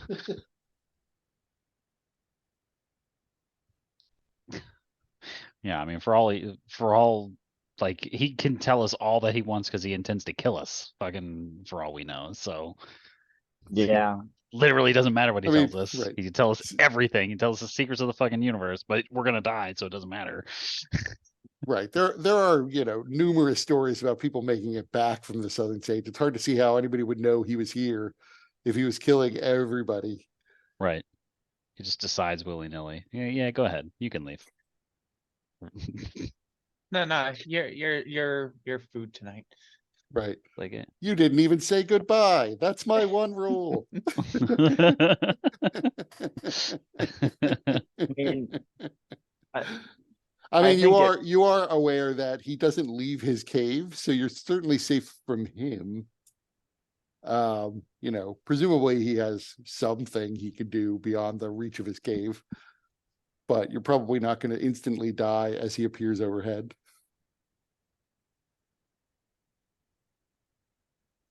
So you're just walking then? yeah, I mean, I don't think Yeah. we have any better idea, like No. any alternative ideas rather, other than follow the road back to the tear. Regardless, so I think we should Yeah. just, Okay, so the first day passes, you make it a fair distance through the mountains along the road back to where you had previously rested. It's good to know. What about exhausted? Thank you for sharing. Good. uh, and you proceed to rest for the night. I You didn't know if setting didn't up know your if- precautions. Yeah. Are they still there? They might be. Oh, well, Just walk right in. Do you have like I mean, a method for your- flushing things out?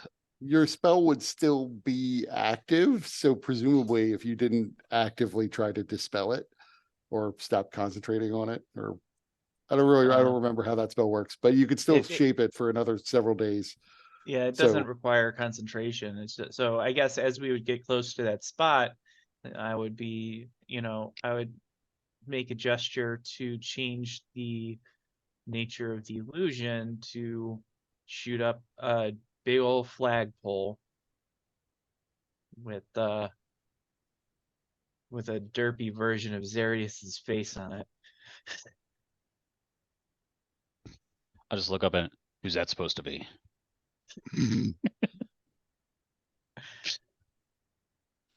Actually, I have to run to the restroom, so let's take a 5-minute break. All right.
How was Gen Con?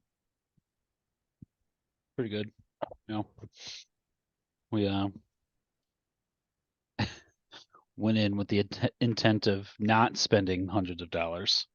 So, because it's very easy to do. Did you succeed? Yeah, actually, we did pretty good. The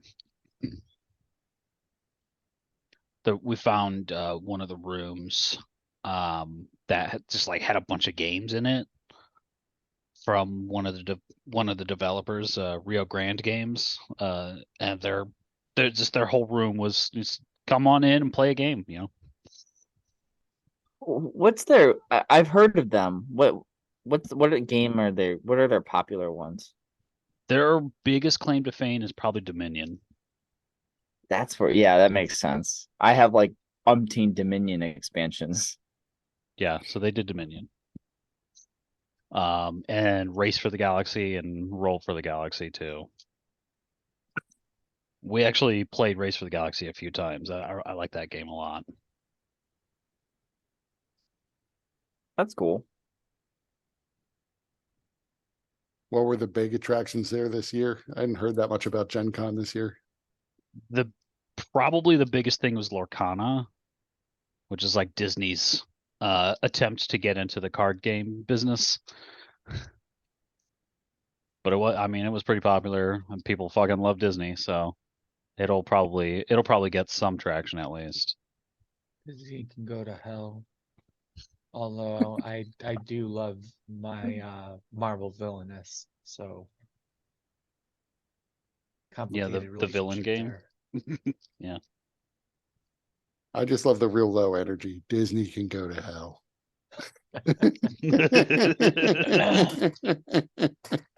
I'm trying, Like, guys. I'm here tonight.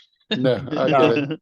It's like I'm exhausted, but I'm not too exhausted to hate Disney. Never too exhausted. That will always fuel me. The hate flow through you. I Yeah, did hear there was like a big like multi-table D&D thing going on with, I mean, not with with a bunch of like YouTube D&D people who were like jumping between tables, and like all of the actions at one table would affect all of the other tables. Hmm. So they were constantly updating things on the fly. But it was like Ginny D and like Web DM Shorts, I think his name is. And like the Dungeon Dudes were like the three big groups of people who were running from table to table. I didn't see them. I did see Jeremy Crawford there though. Passed him up. Like he was going up the escalator, I was going down. I'm like, hey. Yeah, it's interesting that it took a giant scandal for them to finally make an appearance at Gen Con. Hey, temp HP stacks, mother. My friend's got a bone to pick with you, Jeremy. Right. The one thing I did check about Baldur's Gate 3 when it was launched was I just looked it up online to see how their temp HP rules, and it does not stack. So you may not want to get that game, Peter. Yeah. You can, their rule is you can only have temp HP for one source at a time. Maybe there'll be a mod for it. Well, I mean, I'm maybe. sure there will be a mod. There will probably just be a mod called Infinite Regular HP. Yeah. It's a slash god. Right. I'm I safe. mean, because even like during the play testing phase, there were mods for like, you could only go up to like level 4 in the play test. At least when I was playing it. And there were mods for like get to level 10. Like instantly, like as soon as you start, you just go to level 10. Yeah, the last couple of months for the beta, they added level 5. Yeah, it was so nice to be able to attack twice. Yeah, multi-attack is a big deal. and the spells, the third level spells. So Fireball. people fucking the sorcerer. Motherfucker, I seen a motherfucker with the sorcerer casting 3 fireballs in the same turn. I'm like, what the fuck is happening? They don't have the cantrip spell limitation in their game though, so you can, as long as you got the spell slots, you can do both. I love the barbarian where you can hit a motherfucker with a motherfucker. So the game me and my wife, the game that me and my wife are playing together, that's I'm the Berserker Barbarian. And I just got that. I just grabbed that ability, so I haven't had a chance to use it yet. I'm very interested to pick somebody up and throw them at another person. Yeah. I saw a I- short, like a YouTube short, dude just going, ah, and they fucking picks up a goblin and throws him at an ogre. The fucking ogre falls over, does reckless attack. Ah, it's fucking just wrecking. Just by himself. It's an ogre and goblin. Ogres are big and tough, so it's not an easy thing to do.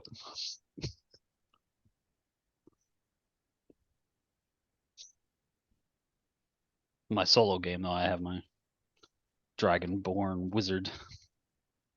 Oh, I got a Dragonborn wizard, and that's my tactical game. Mm, And then I'm doing the balanced with a half orc monk. Interesting. And actually, Way of Four Elements does not suck in their version. That might be interesting to try then, just to see how they changed it. What did they do? Like lower the key points needed to use things, or? No, so they like a lot of the abilities are repurposed spells like Gust of Wind, although there's some that are based on you do a target, you hit a target from range with like damage, and then it adds like an pull or prone or push effect to it. But the way that they deal with the key point thing with that is they have like a arcane recovery option where you between battles you can recover half your normal key points without having to do a short rest. Hmm. Yeah, that makes sense. I guess I've never actually seen, like, I in principle, I have critiqued the Way of the Four Elements monk, but I've never actually seen one in play. It looked like it sucked. That seemed to be the general consensus, but Right. I'm maybe sure those people were somebody, the same though. So who knows? I'm sure during playtesting, some people actually played it. You know, there must be people who are, were big enough Avatar: The Last Airbender fans that they just wanted to try to play that in D&D. Yeah, or they Yeah. just homebrewed it. See, that's what I did. Like, I figured Way of the Four Elements was just too much. There's too much to homebrew into a single like subclass, so I broke it into each element being their own spell class or subclass. Yeah. I mean, that makes sense. That makes it a little more Avatar-like. Unless you are the Avatar, who's just a cheater who took 4 subclasses in the same class. Well, you can't subclass. You can't multi-class into. I guess no, that's Right, but multi-class. He's a because Aang gestalt is character. cheater. Yeah. Yeah. He's a gestalt character, that's all. I've never seen a Gestalt character that was monk and monk and monk and monk.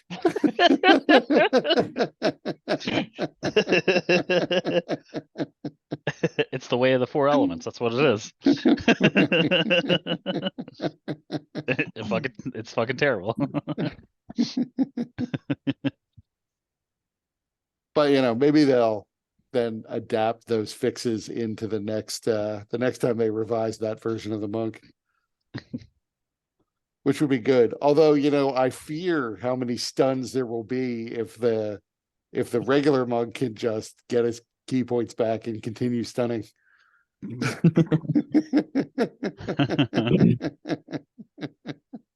So Then many it's like, stuns. hey, right, hey, no reason not to stun every time I hit. I'm never running out of these key points. I did see another short that had Matt Mercer stacking boxes like super fucking high and just like jumping up to the top of them. And then from there, he was able to like get into a castle, like the top of Yeah. a castle by using like an arrow of that, teleportation. yeah, sort of thing. Yeah. And he just fucking blink. And then there he was on the fucking top of the castle. There's I just mean, a that's stack of boxes outside. like crates, or where did he find Yeah. enough boxes to get to the top of the castle wall? I guess Oh, you you just got a can bunch you of can crates. There's a lot. you There's a can lot put of them. them into your inventory, Yeah, you pick them up. and then Yeah. you can send them to camp, and then you have unlimited boxes. Yeah, I just don't remember that many boxes. I remember like that many casks of oil. I use the flammable cask of oil tricks a lot. So I think guess you that's could also Goblin stack. Comp that way. Yeah, I basically skipped like the big battle with them because I just assumed I would like set up traps to like blow them up. But I wound up like blowing up most of their army. So there was only a couple goblins left and like a few other of those worshippers, whatever it's called. So what was supposed to be a big battle was not so hard after you blew them up with oil. You get rewarded for being clever about it. So I snuck But now, inside. now we all know the the just stack up crates trick. So when I get to that castle, so is it like difficult to stack the crates that high, or he's just the first one to think about it? Probably that. The main thing is you got to be able to stack it in a way that you can jump up them. But otherwise, that's nothing crazy.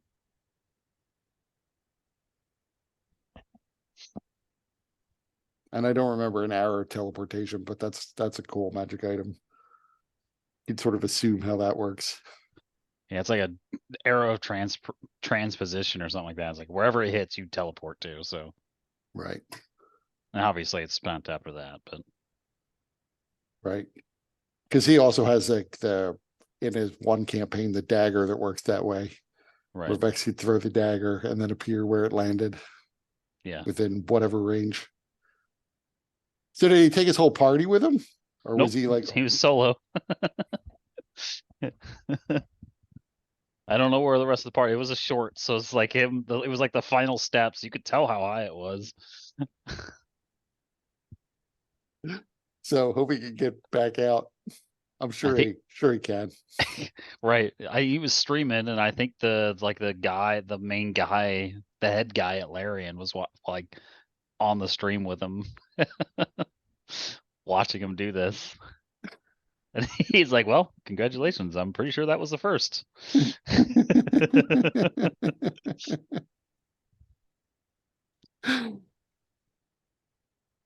All right. I need someone to roll me a D12. All right, I'll do it. Sorry, a D6, I mean. God damn it.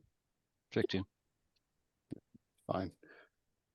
So you get your 8 hours of sleep in. Sweet. Nothing seems to accost you. And I'm no longer exhausted. Yep.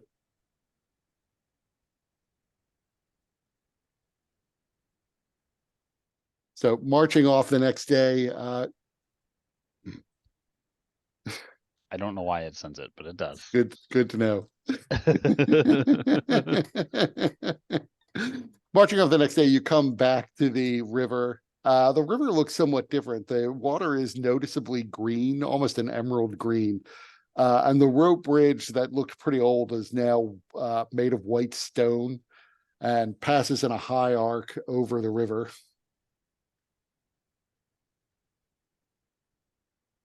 Andy. Hmm. Can you know, as we're passing over, T-hole, I think, is just gonna try to notice its construction Mhm. to see like what to try to see if he can get a sense of what culture it may be reminiscent from. So roll me a history check. I guess history is the right one.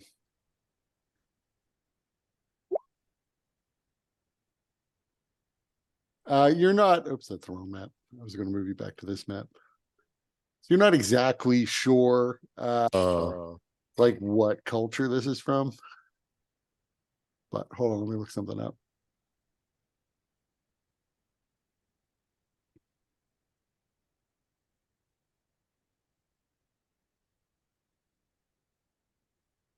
I have lost a whole Thing.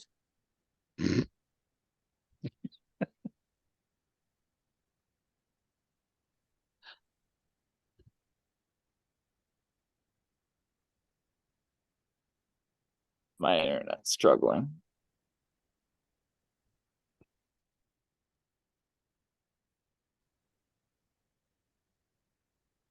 You haven't seen this map in a long time.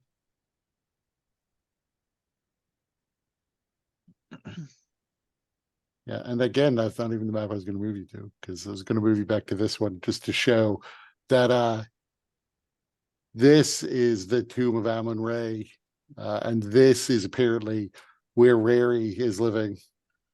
Gilad Pajar is here, which is in the entirely wrong part of the country from where most people think it was, which is probably why they've not been finding it.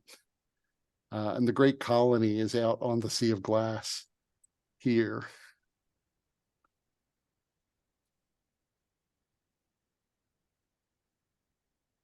So something that we need to remember is there's still a battle that is supposed to happen at the hatchery or the pretend hatchery at the Tefnut Oasis and Tomb of Karfet. So we also need to get back there because they're relying on us to deal with that.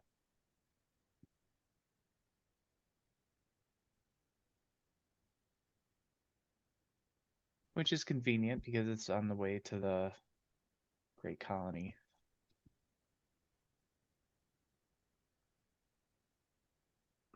So Roll20 is acting very weird.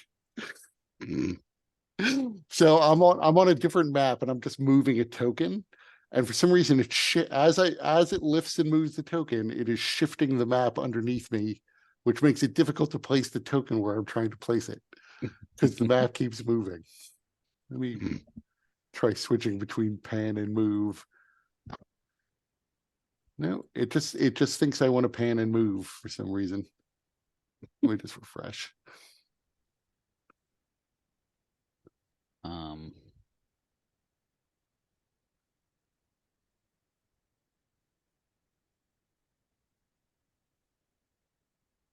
There we go. Refreshing did the job. So as you are crossing this bridge, up out of the water on both sides of you, you see these enormous snake-like heads emerging from the emerald waters, clearly ready to lunge at you.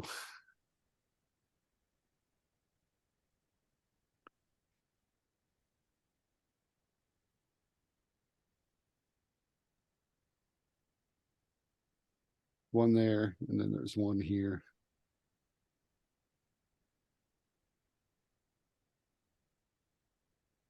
Are they mechanical?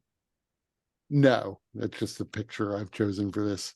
They appear to be, they do have sort of like insectoid-like legs popping out of various parts of them, but they appear to otherwise, mostly they look like snakeheads.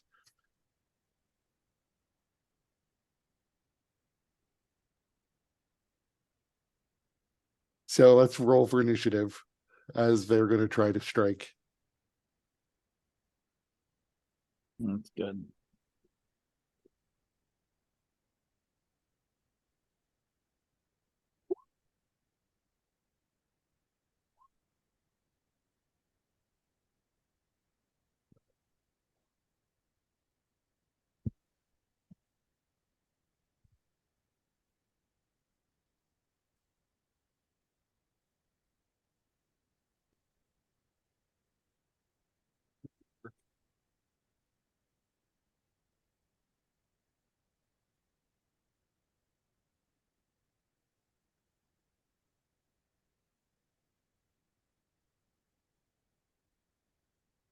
This might be difficult to do.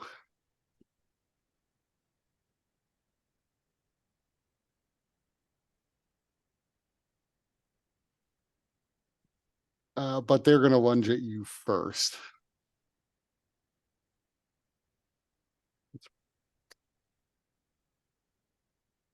Still behaving weirdly.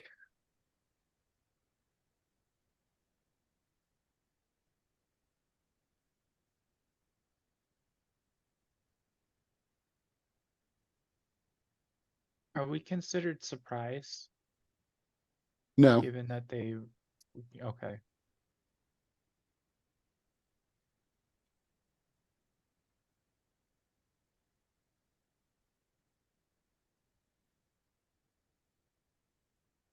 just for some reason, it's not letting me call up their sheet.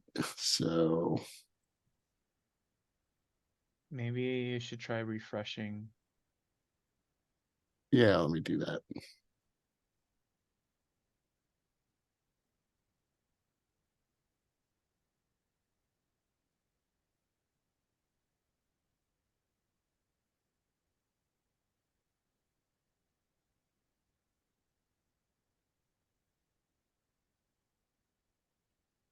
That seems to have done it.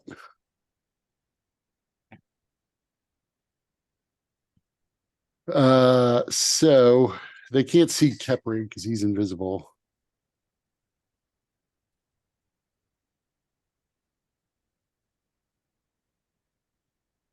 So let's see.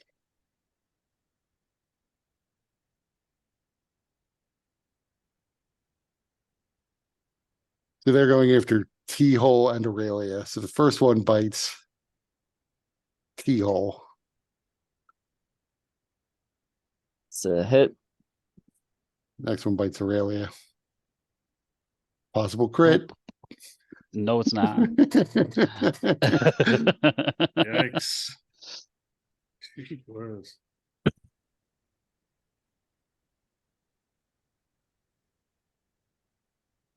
So I forgot. So I'm immune to poison. Do I not take the poison damage, or I just not take the poison condition?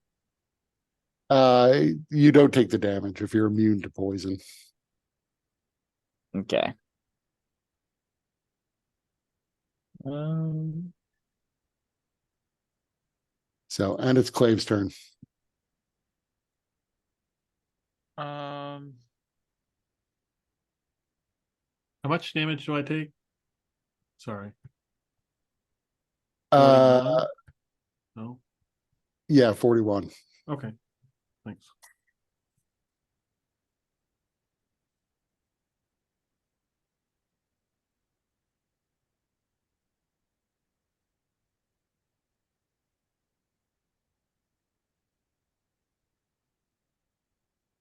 wait a minute, doesn't make any sense.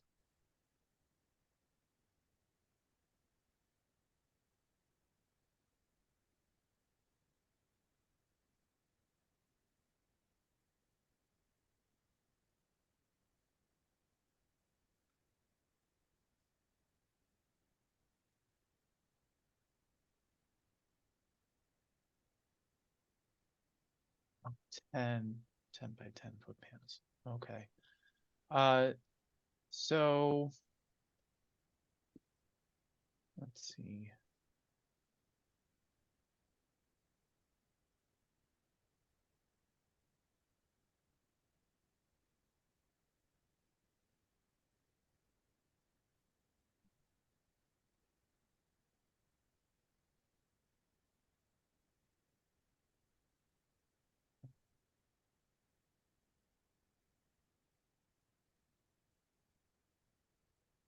Two.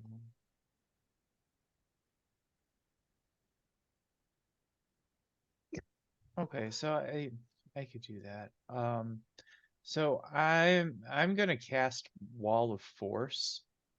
And in essence, use the panels to create a. Oh, I didn't want the square one.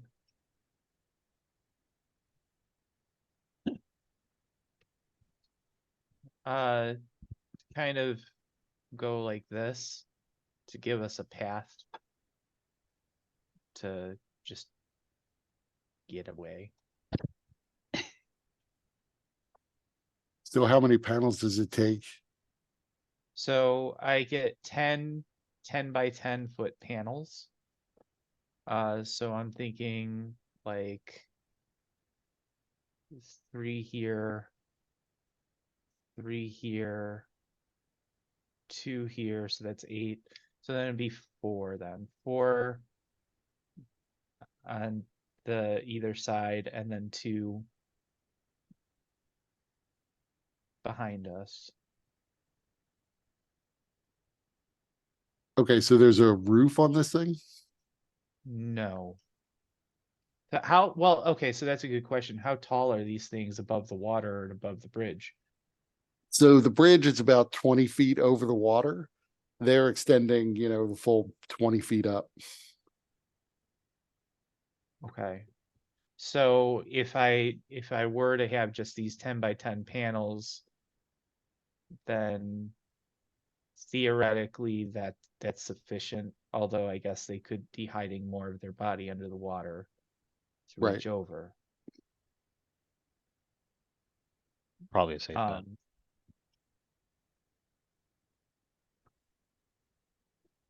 But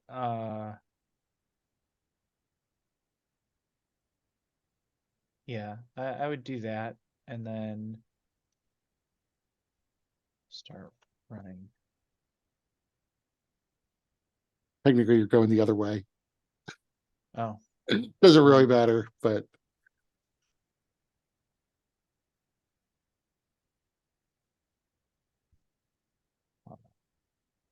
here, I guess.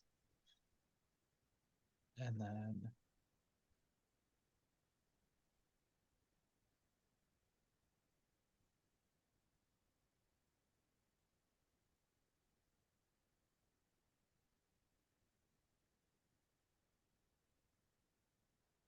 there. That's my turn. yeah, I just have to figure out. So where were you again? Where'd you start out?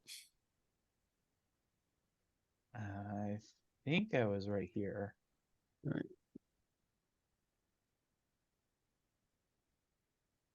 So as you get to about here, this Hydra does rise up and gets an opportunity attack because it has an insanely long reach and it can go over the top of the wall.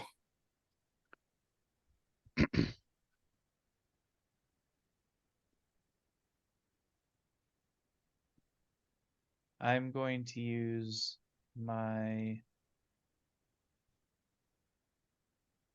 where is it?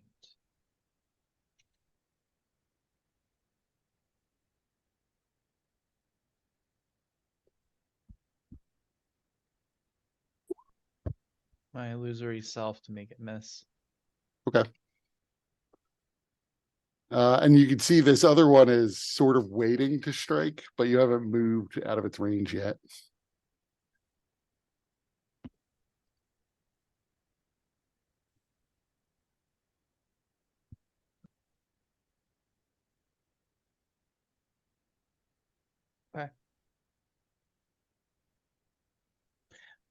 Could the wall at least be considered to give us like half cover or something? Yeah, I think that's fair.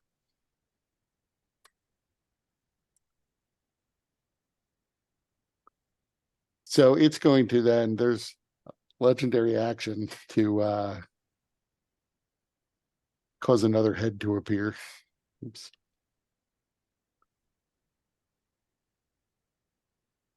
And it's T-Hole's turn. Sorry, were you doing anything else? Mm-mm. I don't remember if you had a bonus No. action. So Teal's turn.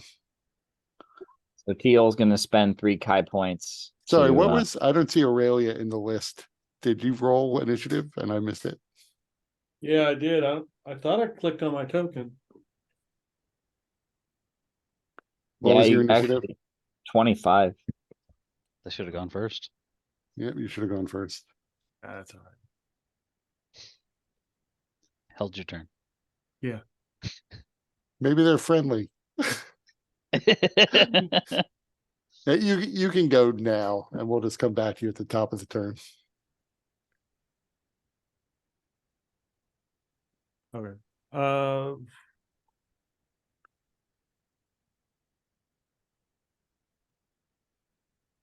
Hmm.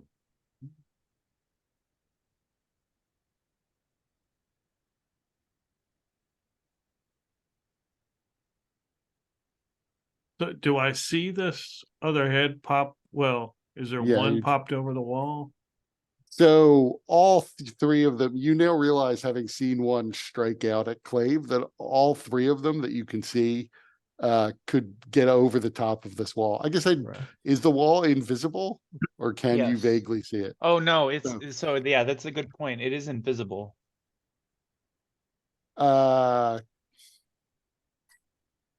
So well, it's still got a 28. Yeah, I'd say it's still hit. That's, the half cover, I guess. So yeah, you're not really sure. One of them did strike out, but I guess you can't really see the wall, Aurelia. And this is a new spell for Clave, so you've not really seen him use it before. Okay. You would have seen that the snake did impact something as it tried to bite him. Yeah. Well, I know it bit me. Alright. The one that bit me, I'm gonna cast Dissonant Whispers on. Okay.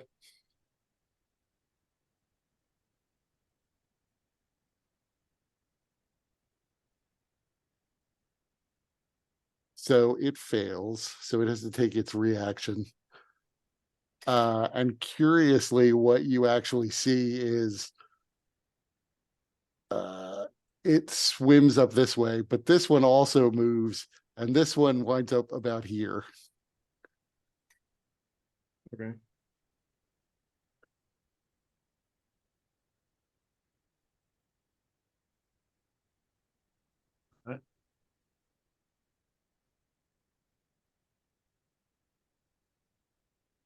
Anything else you're doing? Yeah, I'm running down here. I'll use my movement to run down where Clave is. Okay, and then this one here will get an opportunity to attack as you do that.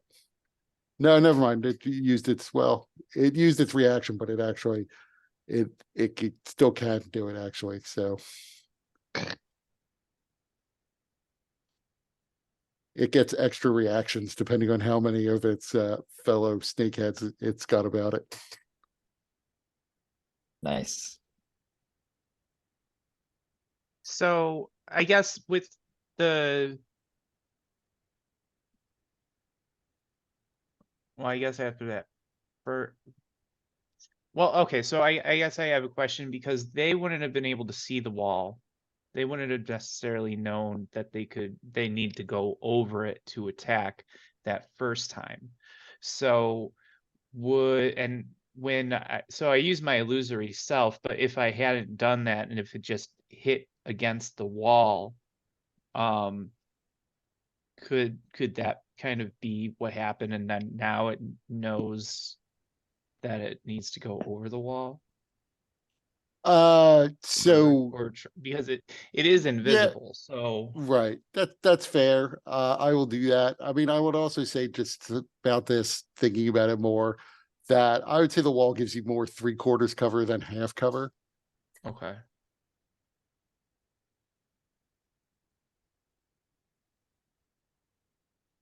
All right, cool.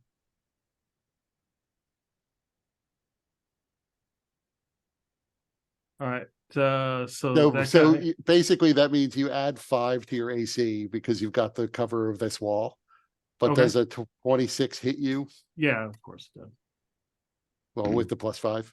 Oh, yeah. So I can use the reaction, right? Because he hit me.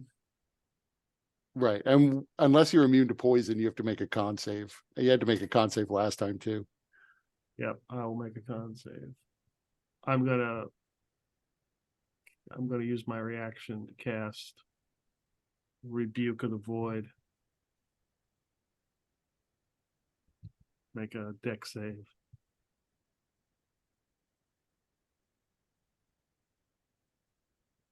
Nice damage. So it failed. Almost.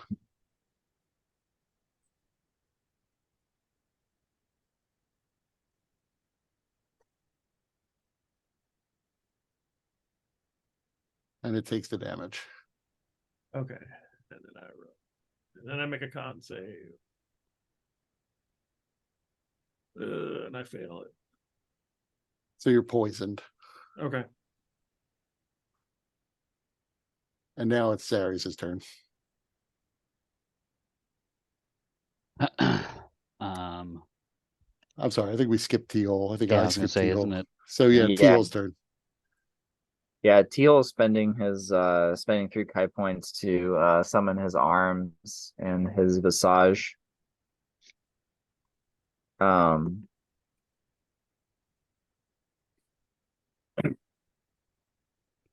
And he would yeah, I guess he would attempt to like walk, see if he could reach the creature, or at least this one. But because there are these invisible walls, he doesn't quite understand what's going on.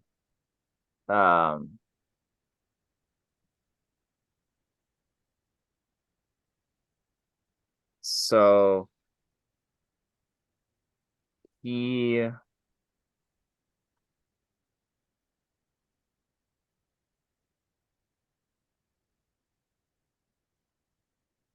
would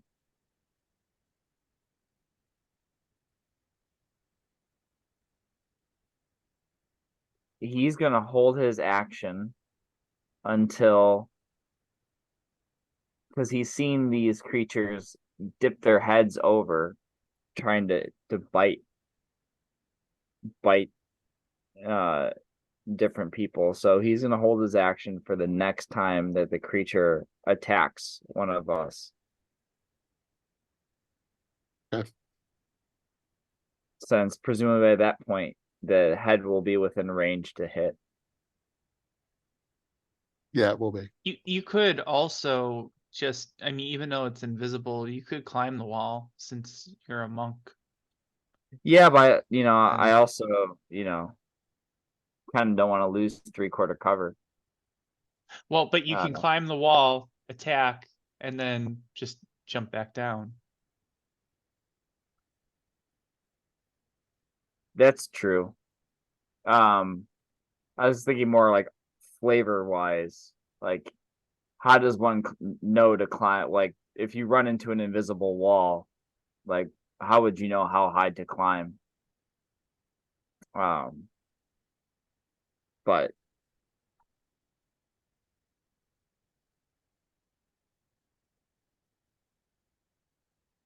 yeah, I think I'm just gonna hold my action for the next time it attacks. Okay. Zarius. Actually, before you do that, they're gonna use another legendary action. Make another head appear.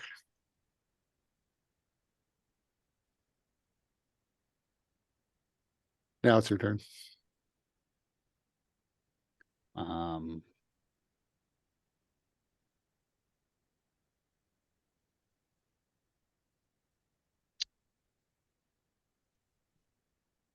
I feel like it's probably best I just get off this fucking bridge. So Kepri invisibly will just attach to my back, and I will, just in case, disengage and begin to run.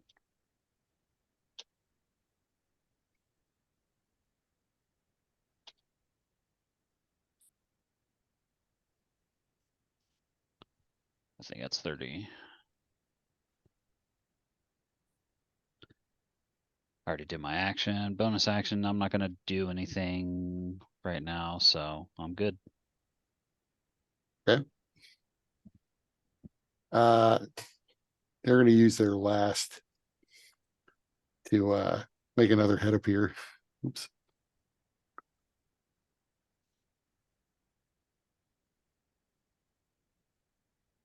Now it's Aurelia's turn.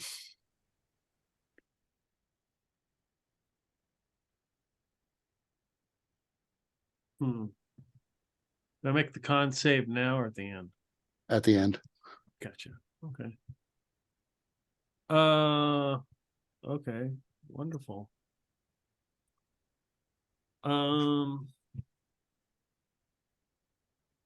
Let's see.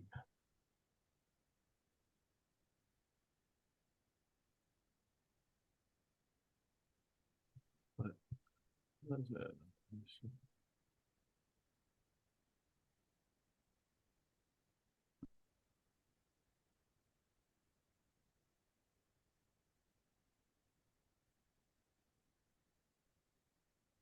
I'm thinking I can get these two heads in front of me in the 30-foot cone. Well, I know I could. I could, if I moved up 5 feet, I know I can reach them. Wait a second. I don't think I can. If I stepped up there, come on, come on, come on. So I if mean, I, I think you're right. To hit them, I'm sure you could get two of them. I mean, might be able to get three of them if you move, but I think you might have to move to not hit maybe Zarius. Yeah, it's a little bit too far to get three of them. But you definitely get two of them if you move to roughly like here. And now it's not pinging. I don't know why that is. There we go. do they get an attack of opportunity? No. Now, Okay. One of these so guys here's I mean, yeah, you could definitely hit them both in your cone from there. shit. Okay. And I'm gonna cast Black Melody. So they get to make So what spell is this normally? this is the one you gave me. Okay. This is the one you named. Then get to make a wisdom save. So can you post the effect? Yeah, I remember which one it is. Yeah, this one is fine. I was more concerned like if it was because this is really sound that you're using. Yeah. I was just I don't remember the rule off the top of my head for what happens if you cast a cone right at a wall of force. Right, you right, need- yeah. Do you need line of effect? Because I don't know. Yeah, I see what you mean. Yeah, but I was thinking the sound would probably work. So, I'm If sorry. you want to hold your action, like my next thing, I'm gonna be dropping concentration on this wall because I have another spell that I'm gonna attempt. Right, but so sound will work anyway, and she Yeah. doesn't really And I know might that. need the cover because my Yeah. armor class sucks. Okay. So what was the save? Wisdom. Right.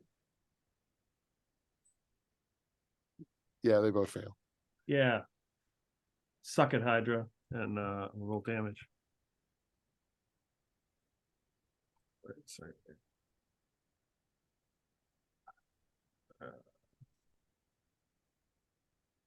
D8, so roll 4. 13 plus. So 21 psychic damage, and they become frightened.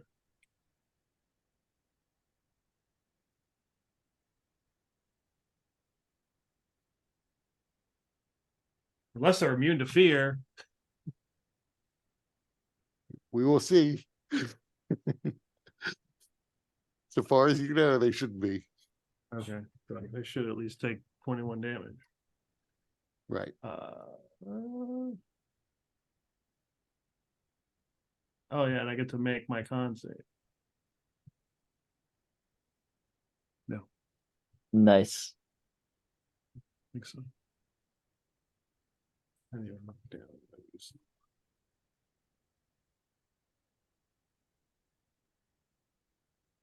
Okay, so their turn. So this one's gonna move here. This one disappears under the bridge and moves there. That one moves back up. And a new one appears over here.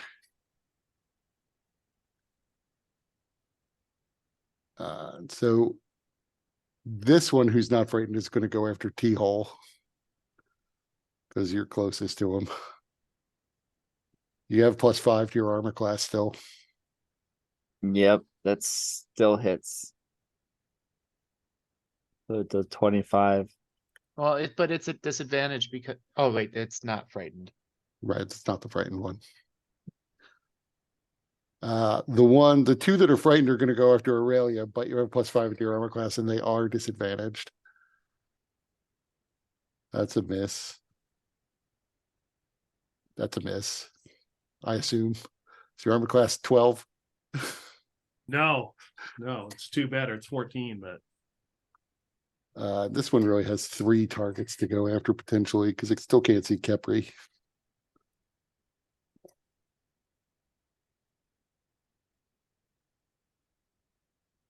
So it is going after Zarius.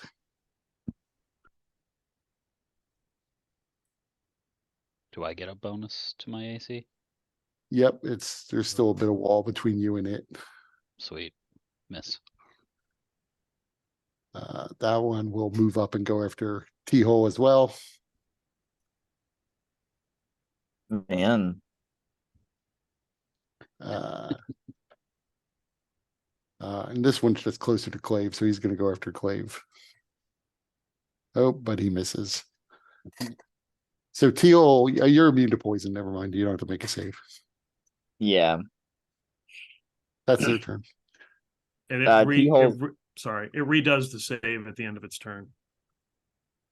The new save at the end of each of its turns to end Right. those conditions. Miss. They're both still frightened. All right. T-Hole's gonna, since the condition was that they attack, he's gonna, when this one reaches out to strike him, he's going to pummel it with his astral arms. Mhm.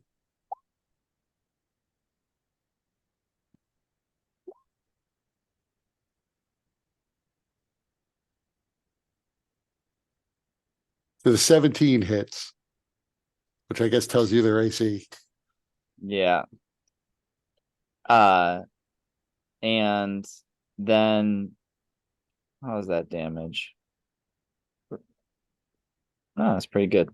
As good as it can be, anyway. And then I'm gonna spend a Kai point to attempt a stunning strike.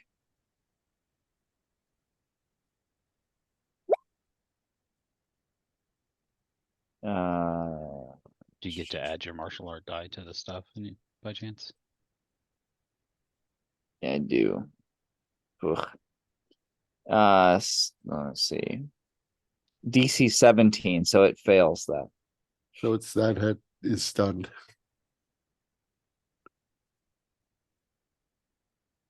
Cool.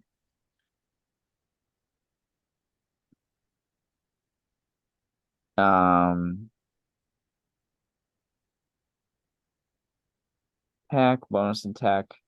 Yeah. And then T-Hole's going to move closer. And to be in lockstep with everybody else, and that'll be his turn.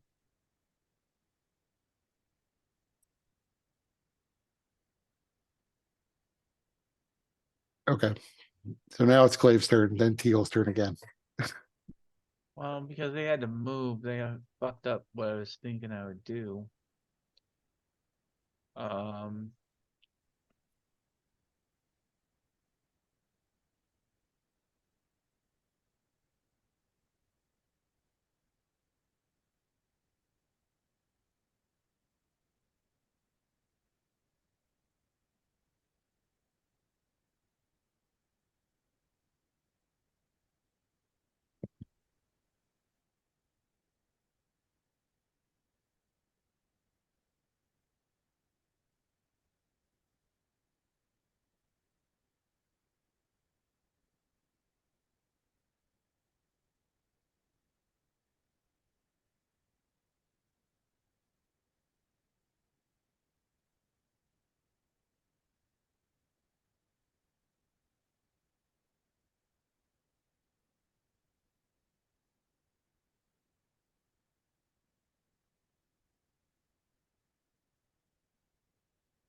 Right.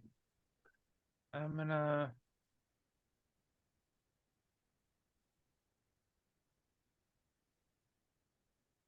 So these two are frightened, correct? Yes. Okay.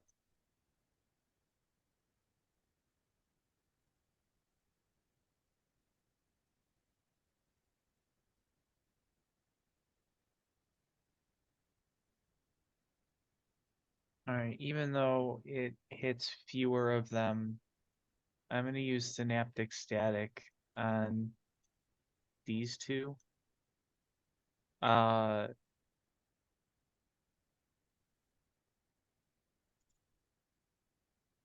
so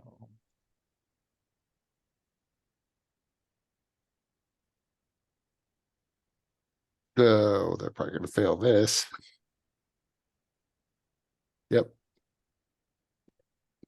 so they have a minus D6 to all of their attack rolls and ability checks.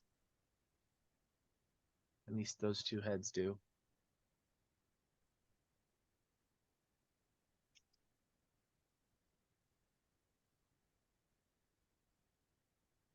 And then I'm going to run.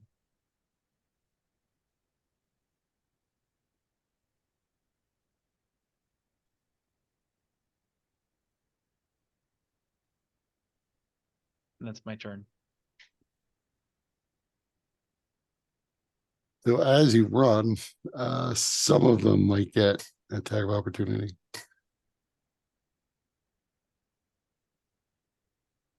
That one would have. That one would have too. This one probably not. The two dirt face ones. This one, so three of them would have, and they can take their attacks. So one of them will be frightened, one of them will have the Right. Synaptic Static, and one will be just clean. Right. So this, well, this was the clean guy, and then we'll do the frightened guy. Oh, that I'm gonna make miss with my illusory self since the first one didn't hit. Right. And then we'll do the frightened guy. Miss. You're now out of your own wall of force though, so they don't have that. Yeah. You don't have the +5 anymore. Right. And then this guy takes a -6. So he'll miss, I assume. Yeah. Excellent. Managed to come out unscathed. And Teal's turn. Teal's going to run up, and is this one frightened? No, this one is suffering from synaptic static.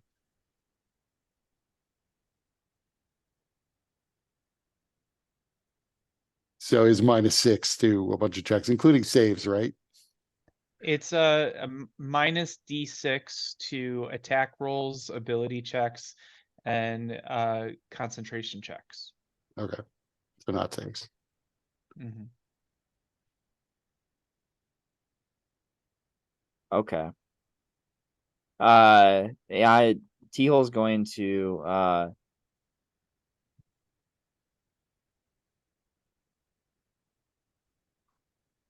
actually, T-Hole's can't necessarily reach.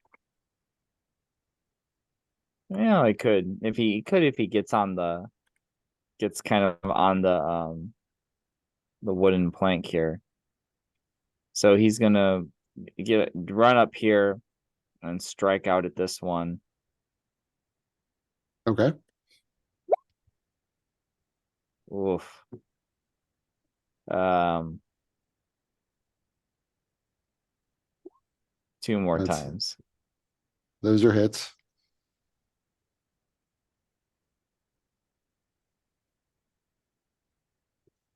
Yeah, and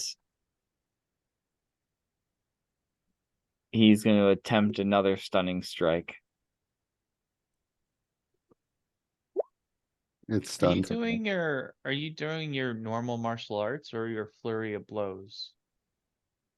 It's flurry of blows. Because don't you get, isn't it with your subclass? Every time you do the martial arts, you get 2 attacks, and flurry of blows makes it 3. So you would have 4, I thought. With Oh yeah, your- you're right. There should be 4 because it's 2. I forgot the extra attack.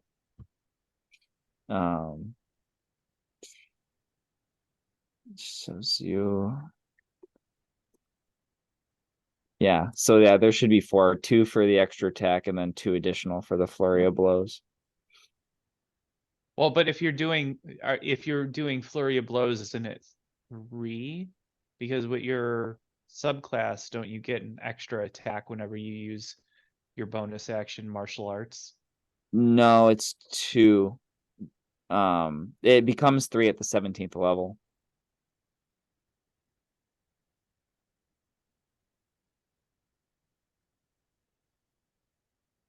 So you can roll your at least one more attack. And if Yeah. it's at advantage because he's stunned. Didn't even matter. I'll take it.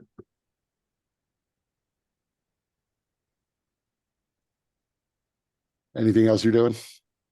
Yeah, let's see. He ran like 10 feet. How tall are these things?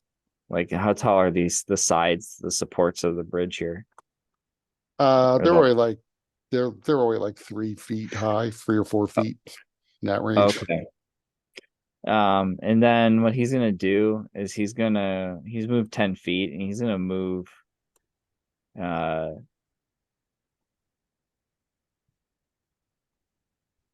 basically off here.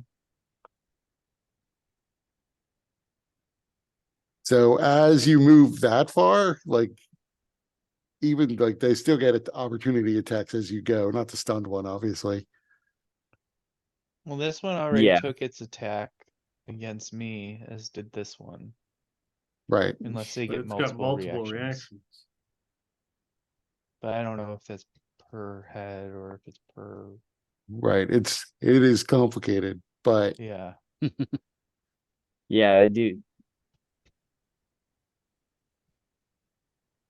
so, but yeah, this one gets an opportunity attack when you move. This one you've stunned, so it doesn't.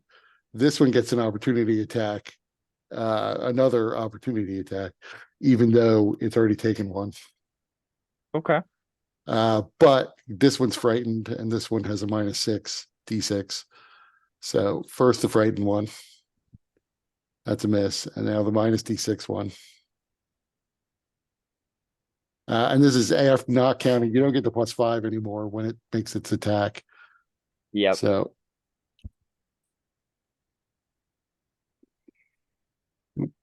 My bad. So probably a miss, 18. Yep, that's a miss.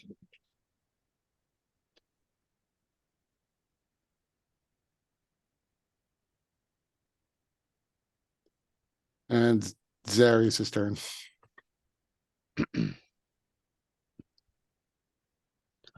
Um, I don't know. I don't know which of these things can still attack. Necessarily. So I will take the dodge action before moving, Hmm. so that any ones that do get an attack on me have disadvantage. And then I will begin to move, I guess. So as you get there, one of them does get an attack of opportunity. Okay, So the frightened one will attack and miss because he's at disadvantage. definitely. And then no other one happens to be attacking you at the moment. Sweet. I think I get one more square here, so And you're still safe there. pretty sure that's where I get. Oh, I get a little bit further. Shit. And that this other frightened one attacks again. Wow. The 20 just hits. Unless I'm off the bridge, so I don't get any bonus, right? Right. Is this considered magical piercing? Nope. Just piercing. Cool. So let me do that. I don't have any poison resistance or anything, so 19 poison? Jesus Christ. And you have to make a saving throw. Yeah. Con save. Yep. Well, that's unfortunate. Okay.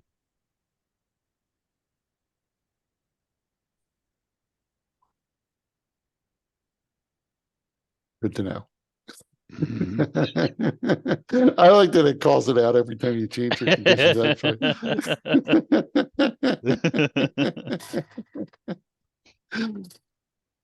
Aurelia, you are on the bridge alone. Yes, I see that. Let's see. So if I disengage, that just means from really like one of them, if any of them, right? How does that work? No, it's against everything. Yeah, you don't generate opportunity attacks unless somebody has Sentinel.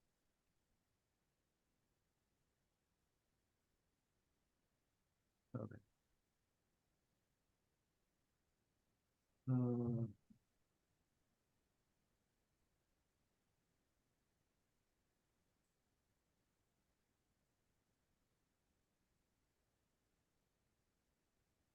I can get to like right there. So I'll disengage and try to run off the bridge.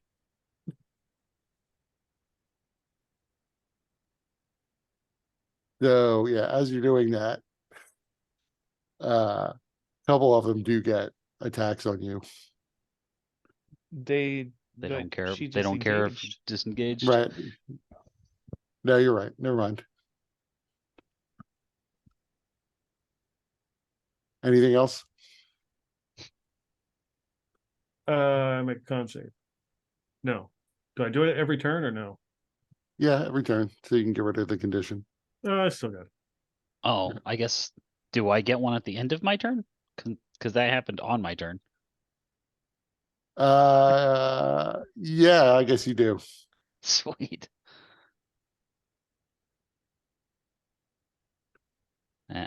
Not quite. So on their turn, you see all the heads, including the stunned ones, all begin to sort of move. I see why. And they all start pulling in. These ones all start going under the bridge. And then you see, let me see if I can just do all at once. Appearing out of the water, crawling its way up, is a rather enormous hydra with Correct. extremely long necks. Fucking correct. Good lord. Holy cow. And it has 6 heads, 2 of which are stunned, 2 of which are subject to dissonant whispers, or not dissonant whispers, synaptic static. And 2 of which are frightened. So the 2 frightened ones, the stunned ones can't do anything. The 2 frightened ones, they're going to attack.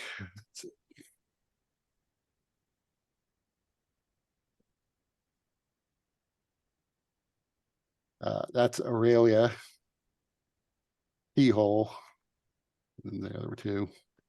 Aurelia again, and T-hole again. Hey, that's easy. So frightened Aurelia, 22 hit, Oh, yeah.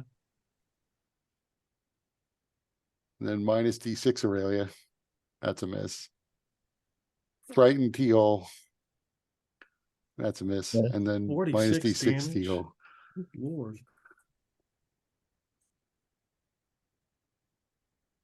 For what it's worth, this Hydra's not looking so good. So 24 is what he got to hit you, Teal.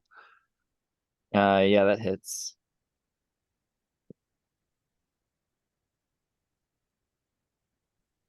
I'm gonna use a reaction. Jerks. That's the Hydra's turn.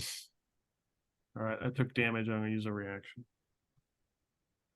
Clave, Dex save.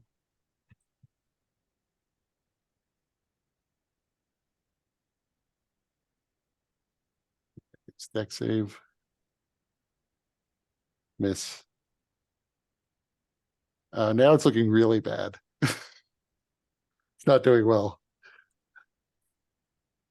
That, you know, that might come close to killing you if you did that again.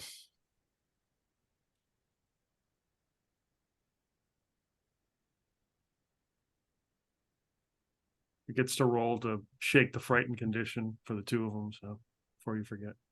Oh yeah. Not gonna get it, but that's fine. Yeah, it gets a roll for the synaptic static as well if it wants to try. Nope. All right. So it looks like it's on the verge of death. Yeah, it actually looks like it's preparing to turn and run at this point. All right. Well, you mess with the bull, you get the horns. Clave is gonna step up. And he's so sick of things trying to kill him. He's gonna cast prismatic spray. Jesus, only 25. Man. That is terrible damage.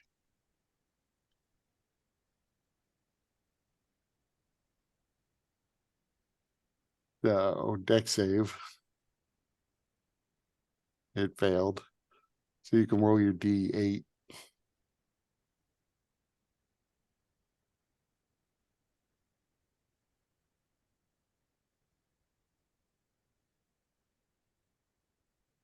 Is it for each target or? Uh,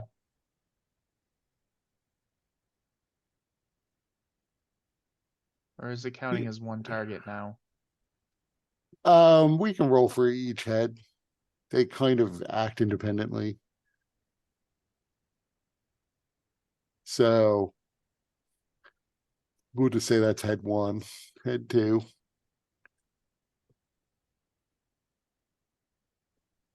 Head 2 failed. 3 failed. 4 failed. Failed. Head 6 failed, I assume. Mm-hmm. Yep. 18. Let's see. So head 1 is not immune to poison, but resistant. So what are all these things? Oh, an 8 is a reroll. Is that what it is? Oh yeah, it struck twice. So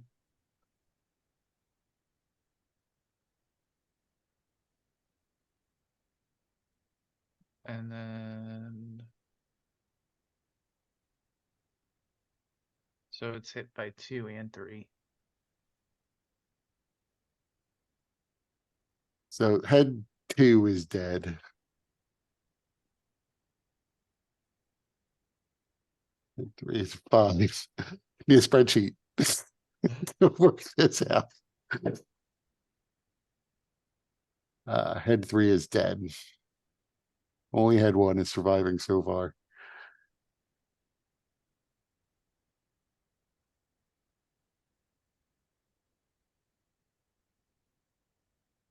And head 1 is stunned, but it somehow survived.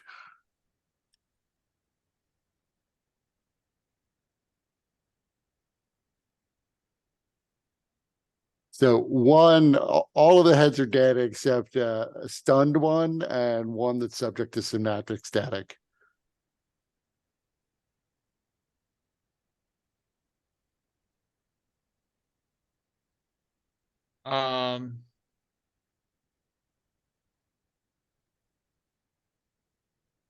So as you cast the spell and hit it among the multiple heads, suddenly there's just a cacophony of thunderous booms as these things go slamming into the ground as they just go limp and drop, throwing dirt and plant material into the air in your direction.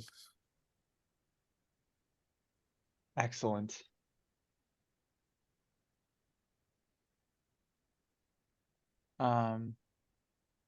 And then I'm going to back up behind Xerius.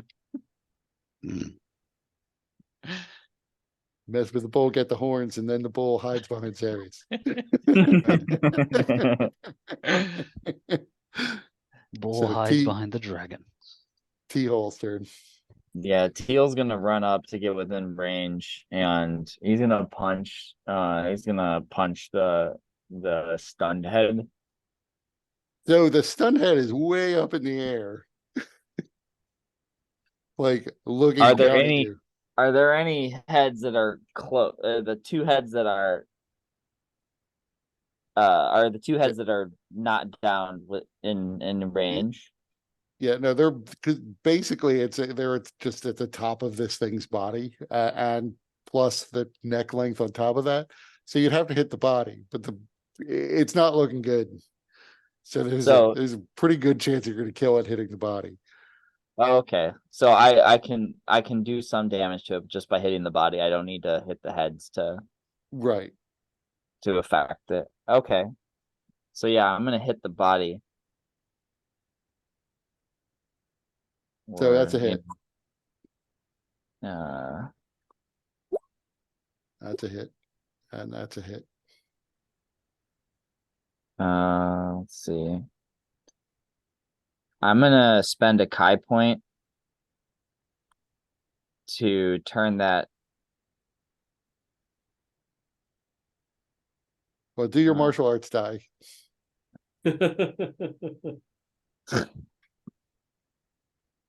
So, yeah, I'm going to give it to you. Technically, it's those 2 hit points left. But I'm just going So- to call it and say that it's Okay. not going to make a big turnaround in this fight. Yeah. What I was gonna do was I've never used this because like I've never thought it was worth it. But what I was gonna do was to use a Kai point to turn one of those 6s into a 13 effectively, which would have killed it anyway. Yeah, So- yeah, we could say that's what happened. That's cool. You're using my feet. Nice. Yeah, So the remaining heads go crashing into the ground as the creature slumps over and slowly starts to roll back into the water. As out of the water, it is very blob-like.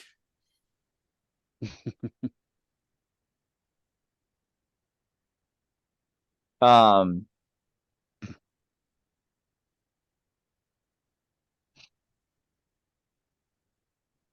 Good job, guys. before it fully rolls away, uh, I'm wondering if there's any sort of implements, or like parts of the creature that would be useful for like crafting or like spell components or You want them poison sacks? Will I they mean, leave this place with us? you'll have to react quickly because it's gonna roll back into the water. It weighs many, many tons and it's gonna roll back into the water in like 3 rounds. basically what I was thinking was, you know, if it had something on one of its heads that like thudded to the ground and like they're within reach trying to like rip some teeth out or something. If there were any like if it had like grills, I have like any gold teeth or something. But they're not wearing grills, at least. Does it have a You- gem lodged in its gum somewhere? right, just stuck between its teeth from the last adventurers it ate. Yep. I mean, you could try to like rip out a tooth or something or extract a poison sac, but you'll have to be pretty quick. I'm gonna try to rip out a tooth. Okay, so roll me an attack. I mean, you're not gonna be able to cut it out. You're gonna have to break it out of its mouth. Yeah, so- just like So yeah, that's enough. You managed to get one of its teeth out. All of its teeth are kind of uniformly sharp. Like it doesn't have canines per se, but it does have its front fangs. And you rip one of its poison fangs out. cool. The poison gland doesn't come out with it, but you get the fang. I'll take it as a memento.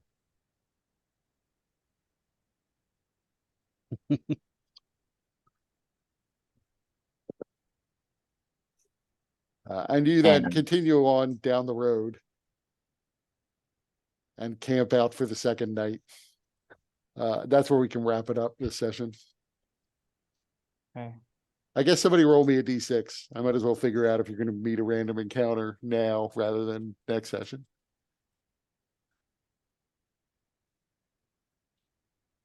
So that's where we'll end it. Cool. Alrighty. I did nothing that whole fight. I got hit. I get hit once. That's it. I assume that poison goes away eventually, right? Yeah, a couple rounds, you'll be eventually over it. Runs its course. Or Right. fight it off. Yay. Next Yeah, round, like- I had it. Yeah, I do remember in first edition, there were poisons that actually did damage every round. Like they didn't have conditions. So when you were poisoned, it was just you were losing hit points. Well, you know, third edition, whenever those poisons a lot of times damaged your stats. Right. Yeah, those were the best. We need to bring those back. All hydras should have those. Careful. You had a character die from not a poison effect, but the strength draining Yeah, oh effect. no, I'm well aware of how dangerous it is to do ability score damage. Especially like, you pick somebody's dump stat, like strength is a bad one because it's so many people's dump stat. Right. Strength and intelligence, and what do shadows and intellect of hours target? Strength and intelligence. Nothing Yep. saps dexterity. And that's why I felt safe putting an 8 in it. Yeah, you So- are one of the few willing to dump dexterity. Oh yeah, I love doing that. Important then- stat, fuck it. Right.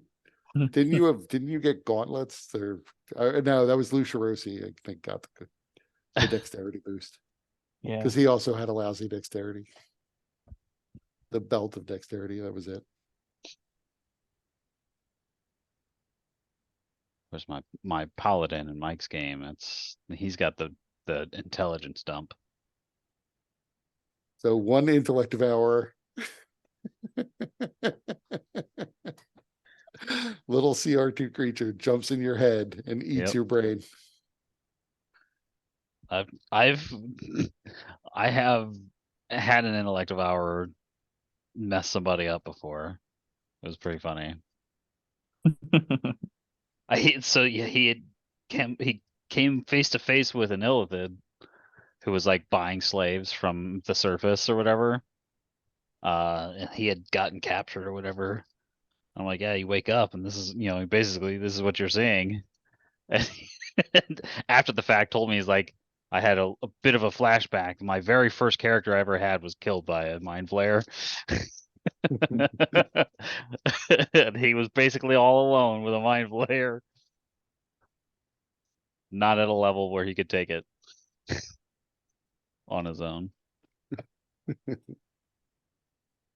Well, like I don't know what the end of Baldur's Gate 3 is going to be, but I had a whole campaign that revolved around mind flayers once upon a time. It set in this same world, although it was like a couple centuries before your guys' time. And the whole point was like the mind flayers were infecting people with their parasites so that they could slowly take over the empire, like person by person. And so I don't know what the end of Baldur's Gate 3 is going to be, but I was like, wait a minute.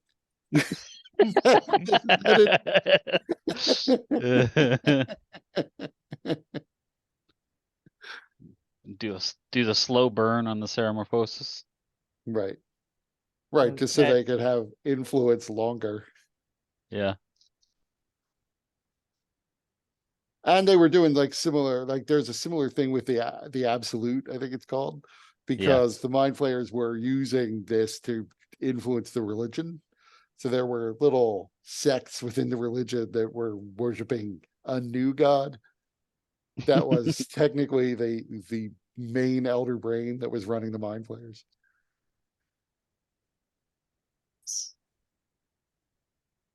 That's So cool. thanks for playing, especially Yeah, you, thanks Mike, for running. because I know you were struggling earlier. Yeah. Yeah. Yeah, it's been a really difficult week. So, But I hope everyone had fun. Okay. Yeah, I had a lot of fun. Yeah, you missed our 2-person Avatar session. we ran it with just me and Peter. It ended up working out though. I totally forgot what week it was. Yeah. I am not ready, like, at all. I was not mentally here. Still, like, That's fair. Yeah, I was like, uh, maybe if my character was spacey, I could do that, but he's not really like that, so didn't work out. yeah, we did some stuff with Nuala, and some hints about what's going on, and basically you guys are figuring out how to go to the spirit library. Right. I have promised that all of you are going to go into the spirit world through the glowing rift that may just incinerate us. So that we can find, so we can find Wan Shi Tong's library, which is in the spirit world. I don't know where. We're just gonna go find it. Also, by the way, you know, you guys all were privy to a conversation that I had where I got really pissed off at what's his name? Tachi? I'm forgetting his guy's Taka? name. Yeah, Taka, because he was in his back rooms. So I angrily told him to come out. And yeah, it turns out the Red Lotus, they don't want us looking in bothering the spirits at all. They're okay with the spirits just killing people. And I was like, well, screw that. The spirits killing people, like there's another spirit portal in a different city in some mountains to the north. And this is all part of their grand plan. And I was like, yeah, but a lot of people in this village are going to get killed. And Taco said, well, we were told not to interfere. Like this is part of the plan. And if some people have to be sacrificed. And I was like, well, that's not a great plan at all. So not doing that. Fuck the system. Right. So I on your behalf have basically broken ties with the Red Lotus. Well, Jijin I would be told- down with that. I told Dustin it is entirely possible that you guys will be like, so we got to kill Gage now because Gage is turned against the Red Lotus. I don't know. Just met you guys like 2 days ago. I mean, our Red Lotus affiliation is also quite new, so. Right. We heard about him and thought maybe they could work out. Yeah. So yeah, we're not at all clear how this is their great plan, but their great fine. plan involves, you know, there seems to be some great spirit that's behind all these dark spirits attacking. And you know, we did learn from Taka that the Red Lotus meets regularly, routinely in the spirit world. So somehow they may be they're either in league with this spirit or they just opportunistically think it will help further their goals. Yeah, fuck it. and We'll I- just make our own Lotus Guild. Right. And I told The Green Taka- Lotus. Right. I told Taka basically, you know, well, go to hell. We're not doing that. I don't know if Taka's on our side or not, to be honest. He seems sort of swayed by my general argument that if all of these people then flee the city and then go to other cities where, you know, they're going to be seeking protection and it's basically chasing them into the arms of the governing powers elsewhere. Because once the governing powers can justify everything by saying, oh, we're just doing this to protect you, people are just going to allow themselves to be walked all over. How is this, you know, furthering the goals of the Red Lotus? We're just strengthening the hands of the politicians. Kaga Yeah. seemed like he was having second thoughts. But that may have just been him keeping quiet, thinking, I'm gonna have to kill you now. You said too much. You know too much. Here, have some of my not poisoned leaf-free tea. Don't mind the smell. Right. For the first time, I will put leaves in your tea. Ignore the metal tang. It's part of the experience. Yeah. You guys ready to face Haruman on Tuesday? Nope. No. I Yeah, mean, there's no vitality points for me. yeah. Three boss battles in a row, and then Haruman busts in. It's like either this is the end or the end of at least the end of Blade or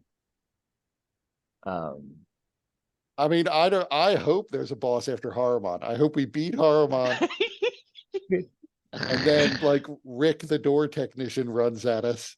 If you know Rick the door technician.